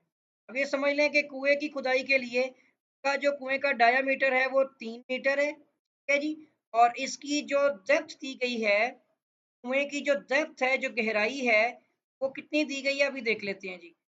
की गहराई दी गई है 24 मीटर। ठीक है जी, 24 मीटर हमारे पास जो है वो डेप्थ है। हो गया, तो डायामीटर ऑफ जो वेल है वो 3 मीटर है, जबकि हमारे पास इसकी जो डेप्थ है, अब डेप्थ को भी डी लिखते होते हैं, वैसे हम मैं एच एच लिख देता हूँ यहाँ। ठीक है जी, तो इसकी हमारे पास जो डेप्थ है वो 24 मीटर है। हो गया, अब यहाँ पर आपको एक चीज नोट करनी है कि हमारा सिलेंडर बनता है, ये एक सिलेंडर शेप है, और सिलेंडर की शेप में आप अगर वॉल्यूम निकालेंगे, हमने कॉस्ट निकालनी है बेसिकली, फाइंड दी कॉस्ट। हमने यहाँ पर कॉस्ट जो है वो फाइंड करनी है।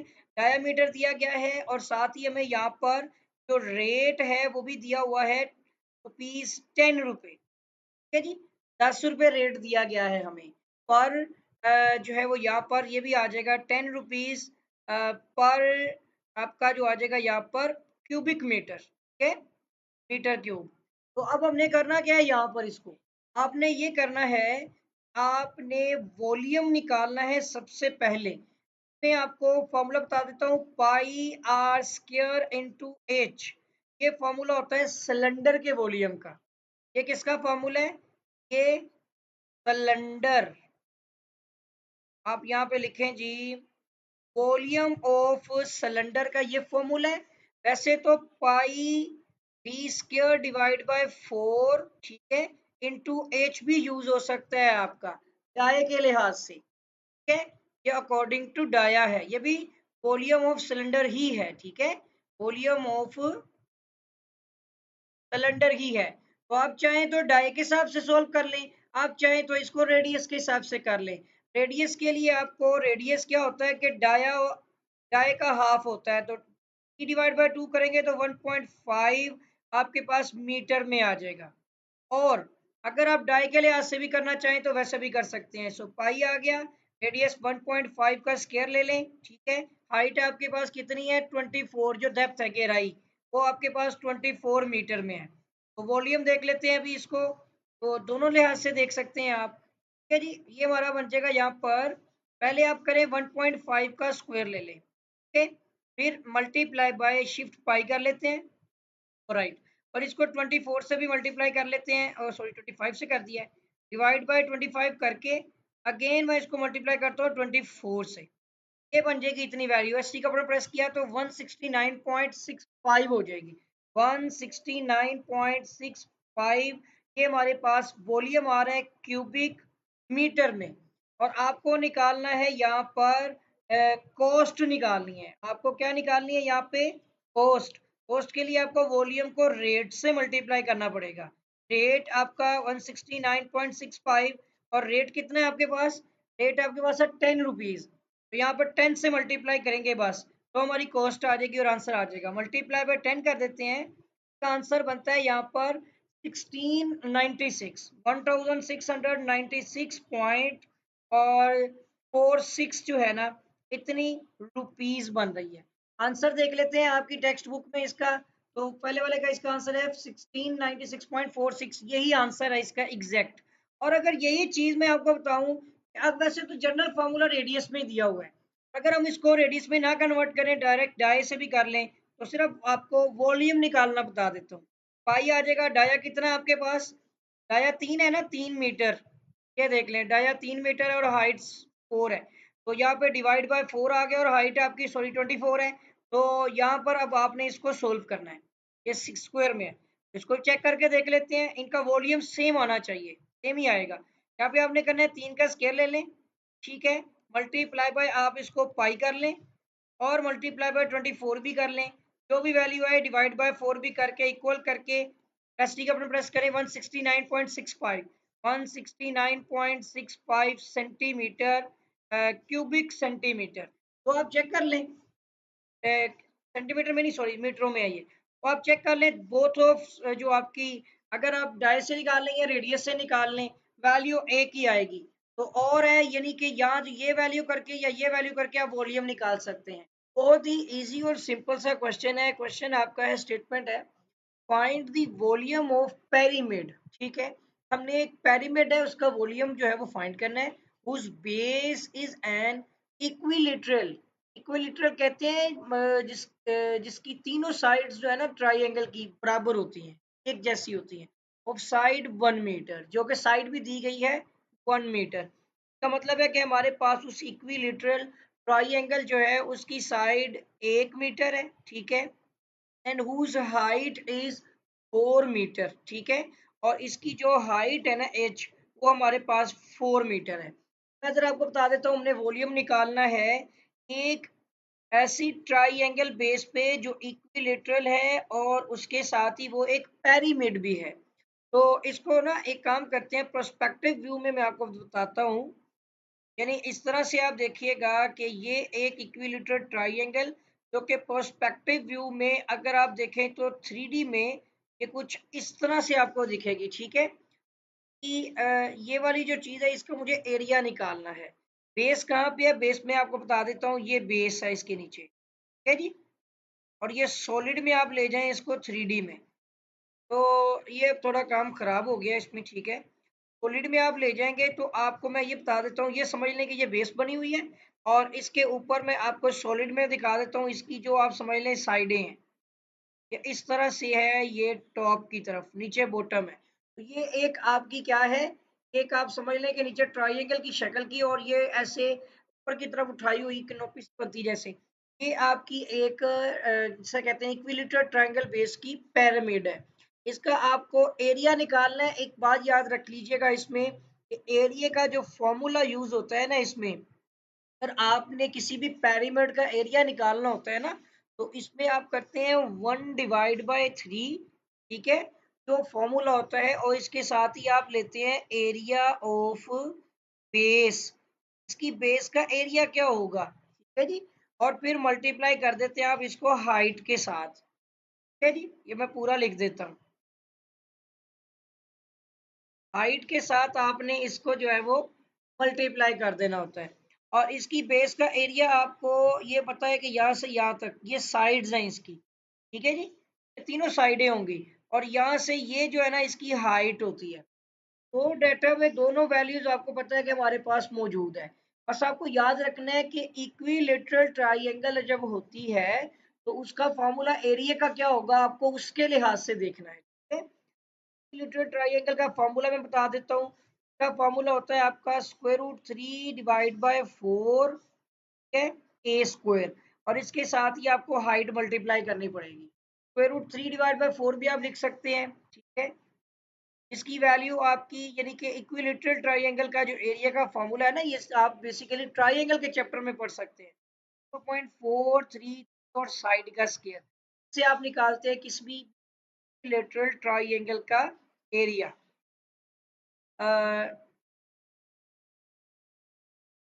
इक्विलेटरल ट्राइंगल जो होती है ना उसका जो है वो एरिया निकलता है इससे,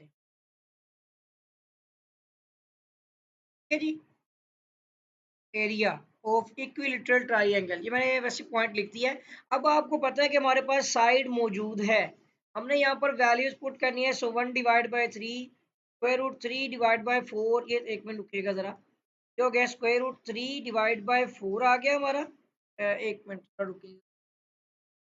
तो उसके साथ ही साइड आपको पता है कि यहाँ पे इसकी तीनों साइडें बराबर होती हैं, तो साइड हमारे पास है 1 मीटर, ठीक है जी। तो बस एक मिनट, नॉन रिस्पॉन्डिंग में गया हुआ है, ये आ गया, ठीक है जी। तो आपको फॉर्मूले के मुताबिक √3/4 कर दिया, और साइड हमारे पास जो है वो 1 मीटर है, तो 1 मीटर का स्केयर ले लें, और साथ ही आपने यहाँ पर हाइट पुट कर देनी है 4 मीटर। ये 4 आपका इस 4 से कट जाएगा, ठीक है। और ए आपके पास जो एरिया बन रहा है वो √3/3 है। आप कैलकुलेटर पे सोल्व कर लें, आपके पास इसका आंसर आ जाएगा, √3 बनता है। तो बुक में देखते हैं जी इसका आंसर क्या है। ये आपका पॉइंट्स में वैल्यू आ रही है तो कोई मसला नहीं है, हम इसको कैलकुलेटर पे सोल्व कर लेते हैं। आप लिखें यहाँ पर √3 डिवाइड बाय, ऐसे नहीं, पहले √3 इक्वल करें फिर डिवाइड बाय 3 करें, ठीक है। और ये वैल्यू में एसडी का बटन प्रेस करें तो 0.57, और आगे भी 7 है ना, पिछले में ऐड किया तो 58 हो जाएगा। बुक में आप चेक करके देखिएगा एग्जैक्टली 0.58।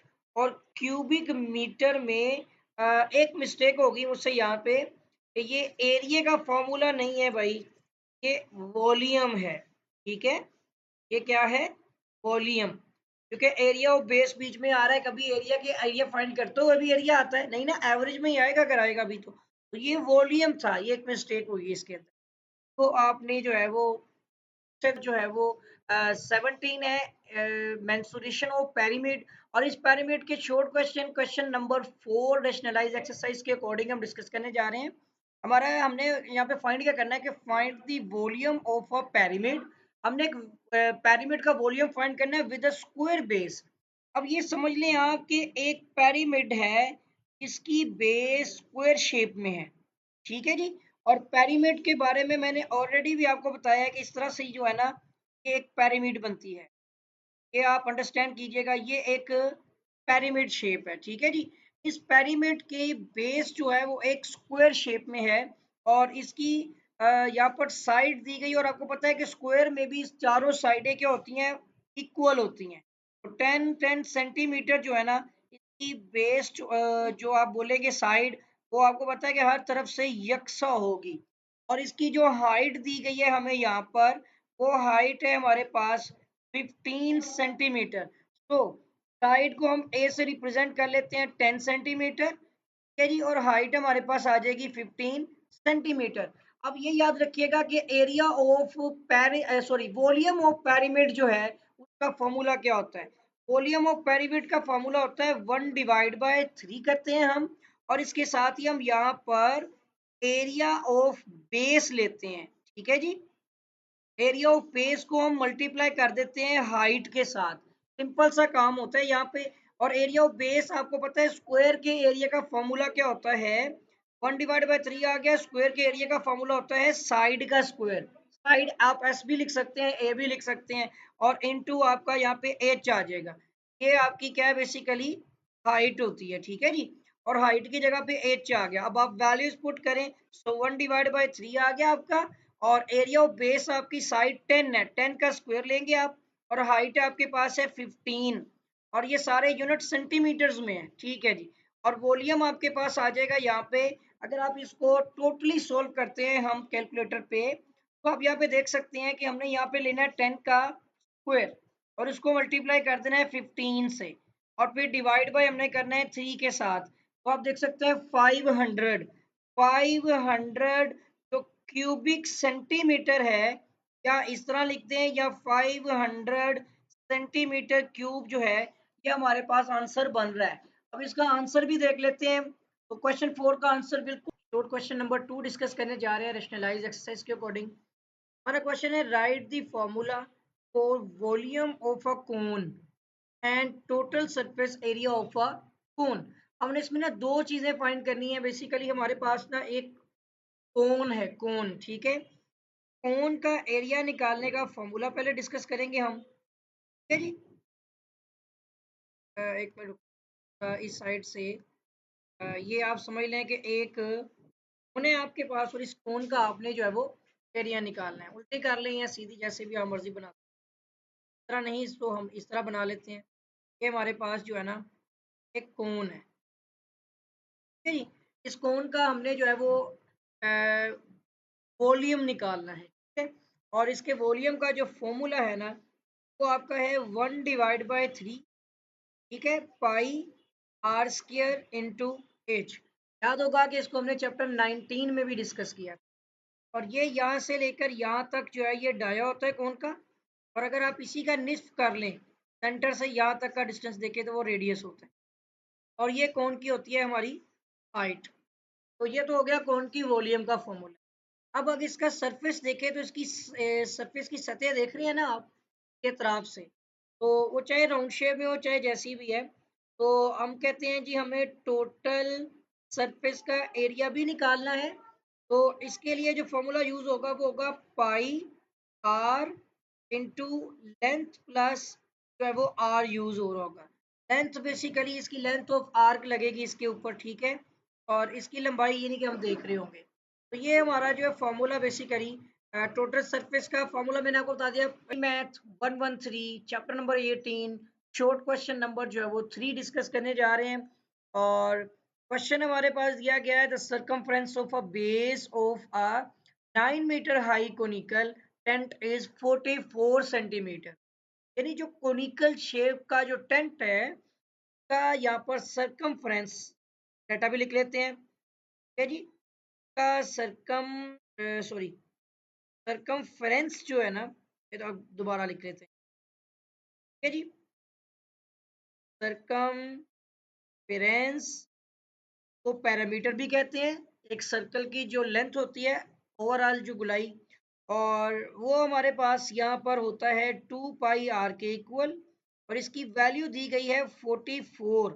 और ये जो सेंटीमीटर लिखा हुआ है ना, बेसिकली ये आप करेक्ट कर लें, ये यूनिट आपका मीटर में है, ठीक है। तो ये 44 मीटर है। उसके बाद हमारे पास जो हाइट दी गई है ना, उसकी प्लांट हाइट जो होती है, टेंट की जो हाइट है वो 9 मीटर है, ठीक है जी। डाटा आ चुका है हमारे पास। हमने जो है वो टेंट के अंदर दाखिल होने वाली, कहता है find the volume of the air contained in it. में जो मौजूद जो हवा पर मुश्तमिल है ना, वो उसका हवा का जो वॉल्यूम है वो हमने फाइंड करना है। वॉल्यूम का हमारा फॉर्मूला होता है 1/3 पाई आर स्क्वायर इंटू एच। कोन का फार्मूला होता है, क्योनिकल शेप है, कोन है। बेसिकली ये कोन की शक्ल का बना हुआ टेंट है, और इस टेंट में मौजूद हवा कंटेन जो शामिल है वो देखनी है हमने, उसका वॉल्यूम कितना है। और टेंट के बारे में बताया गया कि उसका जो सरकमफ्रेंस है, मुहीत, वो हमारा 44 मीटर है। और इसकी जो हाइट है वो 9 मीटर है। तो सबसे पहले आपको पता है कि इस फॉर्मूले में वॉल्यूम के फॉर्मूले के अंदर हाइट जो मौजूद है, रेडियस नहीं है। तो हमने सरकमफ्रेंस वाला जो मुहीत वाली वैल्यू है 2 pi r equal to 44 metre है, इसके जरिए से हम पहले रेडियस निकालेंगे। तो radius is equal to 44 divide by 2 pi कर लेते हैं हम, ठीक है जी। यहाँ पर आप लिखें 44 divide bye sorry divide by आपने लिखना है 2 और शिफ्ट पाई, ठीक है जी। वैल्यू आती है 7.0028 है तो 3 हो जाएगी। तो 7.003 यानी कि ये आपके पास मीटर्स के अंदर रेडियस आ गया है। रेडियस की वैल्यू कितनी आई है? 7.003 मीटर। अब हमें निकालना है वॉल्यूम ऑफ कोनिकल शेप जो है टेंट। तो 1/3 आ गया पाई आर स्क्वायर इंटू एच। हमने एच की वैल्यू 9 मीटर है, देख लीजिएगा, ठीक है। सो वॉल्यूम आपका 1/3 पाई आ गया, आर की वैल्यू 7.003 का स्क्वायर हो गया, के साथ ही आपकी जो हाइट है वो 9 मीटर है, ठीक है जी। तो अब हम इसका वॉल्यूम चेक कर लेते हैं। तो अब आप यहाँ पर इसका पहले ले लें स्क्वायर, ठीक है जी, जो भी वैल्यू थी तो मल्टीप्लाई करते हैं पहले 9 के साथ, फिर मल्टीप्लाई कर लें शिफ्ट और पाई के साथ, ठीक है जी। जो भी वैल्यू आएगी डिवाइड बाय आपने 3 करना है और हमारे पास 462.19, ठीक है, राउंड फिगर होगी ना 85, तो 462.19 जो है वो हमारे पास मीटर क्यूब भी कह सकते हैं या क्यूबिक मीटर, इसमें हमारे पास जो है वो इसका वॉल्यूम आ गया। तो बिल्कुल सिंपल सा क्वेश्चन था, आई होप कि आपको समझ आ गया होगा। और अगर अभी तक आपने मेरे चैनल को सब 14 क्वेश्चन शॉर्ट 9 डिस्कस करने जा रहे हैं, मैं इसलिए शेयर कर दिया, जल्दी से कैमरे का इशू आ रहा है, कैमरे वाला काम नहीं। आप जब समझे क्वेश्चन को कि लेड बार, एक लेड की बनी हुई बार है, लेड एक मटेरियल की बनी हुई है, ऑफ लेंथ 10 सेंटीमीटर, ठीक है जी। मतलब कि इसकी लंबाई जो है वो 10 सेंटीमीटर है, जबकि ये 5 सेंटीमीटर वाइड है, जो इसकी विड्थ है वो 5 सेंटीमीटर है, ठीक है जी। और इसकी थिकनेस बताई गई है 4 सेंटीमीटर। ये हमारे पास एक बार है, ठीक है। मैं यहाँ पर एक रफली शेप बनाकर आपको बार दिखा रहा हूँ। तो के साइज बताया है 10 सेंटीमीटर, इस तरह से 5 सेंटीमीटर जो है वो आपकी वाइड और इसकी जो है 4 सेंटीमीटर थिकनेस है। तो ये लेंथ हो गई, ये इसकी होगी विड्थ बेस जो है, और ये इसकी होगी थिकनेस, ठीक है जी। इसका जो वॉल्यूम है वो इक्वल होगा कि इसको मेल्ट करेंगे तो इसकी जगह पर पहले सवाल पढ़ते हैं ना। इतना हो गया, is melted down and made 5 equal spherical bullets. देखिए स्फेरिकल बुलेट्स कहते हैं गोलों को, 5 जो है ना इसी तरह के बराबर गोले बनेंगे स्फेरिकल शक्ल के, ठीक है जी। तो ऐसे जल्दी जल्दी मैं बना देता हूँ, इक्वल साइज के ही होंगे। हमें जो है ना बस ठीक है, जैसे मैंने बना दी है, जो भी कोशिश पूरी की है। तो यहाँ से यहाँ तक इसका जो डाया होता है, हमें इनके रेडियस चाहिए हैं। हमें इस स्फेरिकल के जो है ना ये रेडियस की वैल्यू चाहिए ऑफ ईच। और इन दोनों का आपको पता है कि इसका वॉल्यूम 1 को कम कर देते हैं और इसका वॉल्यूम 2 कर लेते हैं। और आपको मैं बताता चलूँ कि इसके वॉल्यूम का फॉर्मूला और इसका वॉल्यूम क्या क्या वैल्यूज बनेगी, वो भी आप देख सकते हैं इसके अंदर। पहले आप इसका वॉल्यूम 1 निकाल लें, इसका डाटा आपके पास, इसका फॉर्मूला होता है length multiply by breath multiply by thickness, क्योंकि ये आपका फॉर्मूला होता है एक वॉल्यूम सिंपल क्यूब का। तो ये एक आपके पास समझ लें कि रेक्टेंगुलर रेक्टेंगुलर शक्ल का 3D फॉर्म में है। तो ये आपके पास एक बार है, बार में लंबाई चौड़ाई और मोटाई आ गई। इसकी वैल्यूज आप लिखें कितनी है जी, 10 सेंटीमीटर मल्टीप्लाई बाय, और ये 6 सेंटीमीटर लिखी हुई है, 5 सेंटीमीटर है। अच्छा ठीक है, हाँ 5 ही लिखी हुई है, ऊपर नीचे बी लिखा हुआ है। 5 सेंटीमीटर है और 4 सेंटीमीटर थिकनेस है। इन सबको मल्टीप्लाई करते हैं, 5 4 20, 20 को ये करेंगे तो 200 बिल्कुल सेंटीमीटर क्यूब में आपके पास आ जाएगा ये बार का वॉल्यूम, वॉल्यूम ऑफ बार। अब आपको वॉल्यूम 2 का पता ही है कि ये आपकी क्या है, ये आपके पास एक स्फेयर है, स्फेरिकल जो बुलेट्स होती हैं गोले वो स्फेयर शक्ल के ही होते हैं। इसका फार्मूला वॉल्यूम का होता है 4/3 पाई आर क्यूब, शायद आपको याद होगा, हम इसको बार बार रिपीट करते आ रहे हैं, ठीक है जी। इसका आपने ये निकालना, और मैंने आपको बताया था तो ये हो गया आपका स्फेयर का वॉल्यूम, ठीक है जी। ये वॉल्यूम स्फेयर का हो गया, वॉल्यूम का फॉर्मूला। तो दोनों इक्वल होंगे ना, क्योंकि मेल्ट किया है आपने, एक बार को आपने मेल्ट करके। यहाँ पर एक चीज और है, इसको वॉल्यूम 1 जो है, या आपने बार को मेल्ट किया तो 5 आपके पास स्फेरिकल वॉल्यूम बने। इसका मतलब हुआ ये आपका 5 स्पेरिकल वॉल्यूम का इक्वल है। इसकी वैल्यू तो आपके पास 200 हो गई और इसका फॉर्मूला आपके पास है 4/3 पाई आर क्यूब। अब इसको सोल्व करके जस्ट आप रेडियस निकाल लेंगे तो एक ईच आपके पास जो स्पेरिकल बुलेट है उसका रेडियस आ जाएगा। ठीक है जी, तो ये हो जाएगा आपका 200, ये डिवाइड हो रहा है इधर आके मल्टीप्लाई, और ये नीचे आके आपका हो जाएगा 4 पाई और इज इक्वल टू आपका रेडियस का क्यूब। ठीक है जी, सो रेडियस क्यूब लिख लेते हैं और इसको सोल्व कर लेते हैं। बात समझ आई आपको? 3 इधर डिवाइड हो रहा है, इधर जाके ज़रब हो गया, 4 और पाई, 4 और पाई दोनों मल्टीप्लाई हो रहे थे, नीचे आके डिवाइड हो गए। छोटी छोटी चीज़ों को ना अंडरस्टैंड किया करें। और ये आपका आ जाएगा यहाँ पर 200 मल्टीप्लाई बाय 3 किया हमने और डिवाइड बाय, चाहे तो आप इसमें लिखें 4 शिफ्ट और पाई लिख दें और सोल्व करें, आपके पास 47.75 हो रही है वैल्यू। ठीक है जी, 47.75 ये वैल्यू बन गई। अब इससे इधर भी आपने क्यूब रूट लेना है बोथ साइड पर। क्यूब रूट में पता है ना आपको पावर 1/3 होती है, तो आर आपके पास जो रेडियस है ना वैल्यू आ जाएगी। अभी यहाँ पे देख लेते हैं, एक मिनट रुकिएगा, ये थोड़ा क्लियर कर दूं। ये रहे। अब हमने इसका क्यूब रूट लेना है तो आप जस्ट पावर में जाएं और इसको ब्रैकेट्स में लिखते हैं 1/3, यानी 1/3। तो ये आपके पास आ जाएगा 3.63 वैल्यू बन रही है। ठीक है, 3.63 सेंटीमीटर। अब बुक में देख लेते हैं इसका आंसर, ये बुक में आंसर क्या है जी 9 का, ये तो 2.12 आ रही है। फिर एक काम करना पड़ेगा, हमें अगेन अपने क्वेश्चन को चेक करना पड़ेगा, कहीं कोई गलती हो गई है। डाटा चेक करते हैं, 9, 10 सेंटीमीटर, 5 सेंटीमीटर और 4 सेंटीमीटर, ये ठीक है। इनका वॉल्यूम भी एक बार कंफर्म कर लेते हैं, कोई मसला नहीं। रुकिएगा, 10 मल्टीप्लाई बाय 5 मल्टीप्लाई बाय 4, 200 बिल्कुल ठीक आ गया। 4/3 पाई आर क्यूब आपका जो है वो 4/3 पाई आर क्यूब तो वॉल्यूम का फार्मूला हो गया, और 5 इसके अंदर बोल्स आ रहे हैं, 5 से मल्टीप्लाई किया हमने यहाँ पे, हाँ किया हुआ है। रुके, 5 से मल्टीप्लाई नहीं ना किया हमने, 5 तो लिखा ही नहीं मैंने सच यहाँ पे, सॉरी। ये देख लें, मल्टीप्लाई बाय 5, वही मैं देख रहा था कोई मिस्टेक हुई है। ये 5 जो है ना, ये 4 से मल्टीप्लाई, यहाँ पे मजीद 5 भी लिखना पड़ेगा अब आपको। और अब आप अगेन करें इसको सोल्व, तो बस ये वैल्यू बदलनी है, बाकी तरीकाकार नहीं चेंज होगा। ठीक है, 5 से मल्टीप्लाई भी करना है ना, क्योंकि 5 गोलों का है। ये जो रेडियस बता रहा था ये ठीक नहीं है, आपको क्या करना पड़ेगा, यहाँ पे 200, ये अगेन देखिएगा 200 मल्टीप्लाई बाय 3 करेंगे, डिवाइड बाय 5 4 20 हो गया, तो 20 पाई के साथ आप डिवाइड कर दें तो वैल्यू आ जाएगी 9.5, और ये अभी समथिंग 5 ही हो रही है। ठीक है, राउंड फिगर 9.55। अब इसकी वैल्यू बना लेते हैं, तो पावर लेते हैं 1/3, तो ये वैल्यू आ गई 2.12 एग्जैक्ट, 2.12 सेंटीमीटर में जो रेडियस आ गया। देखा कि हमने पहले जो है वो 5 से मल्टीप्लाई नहीं कर पाए क्योंकि गलत करके भूल गए थे।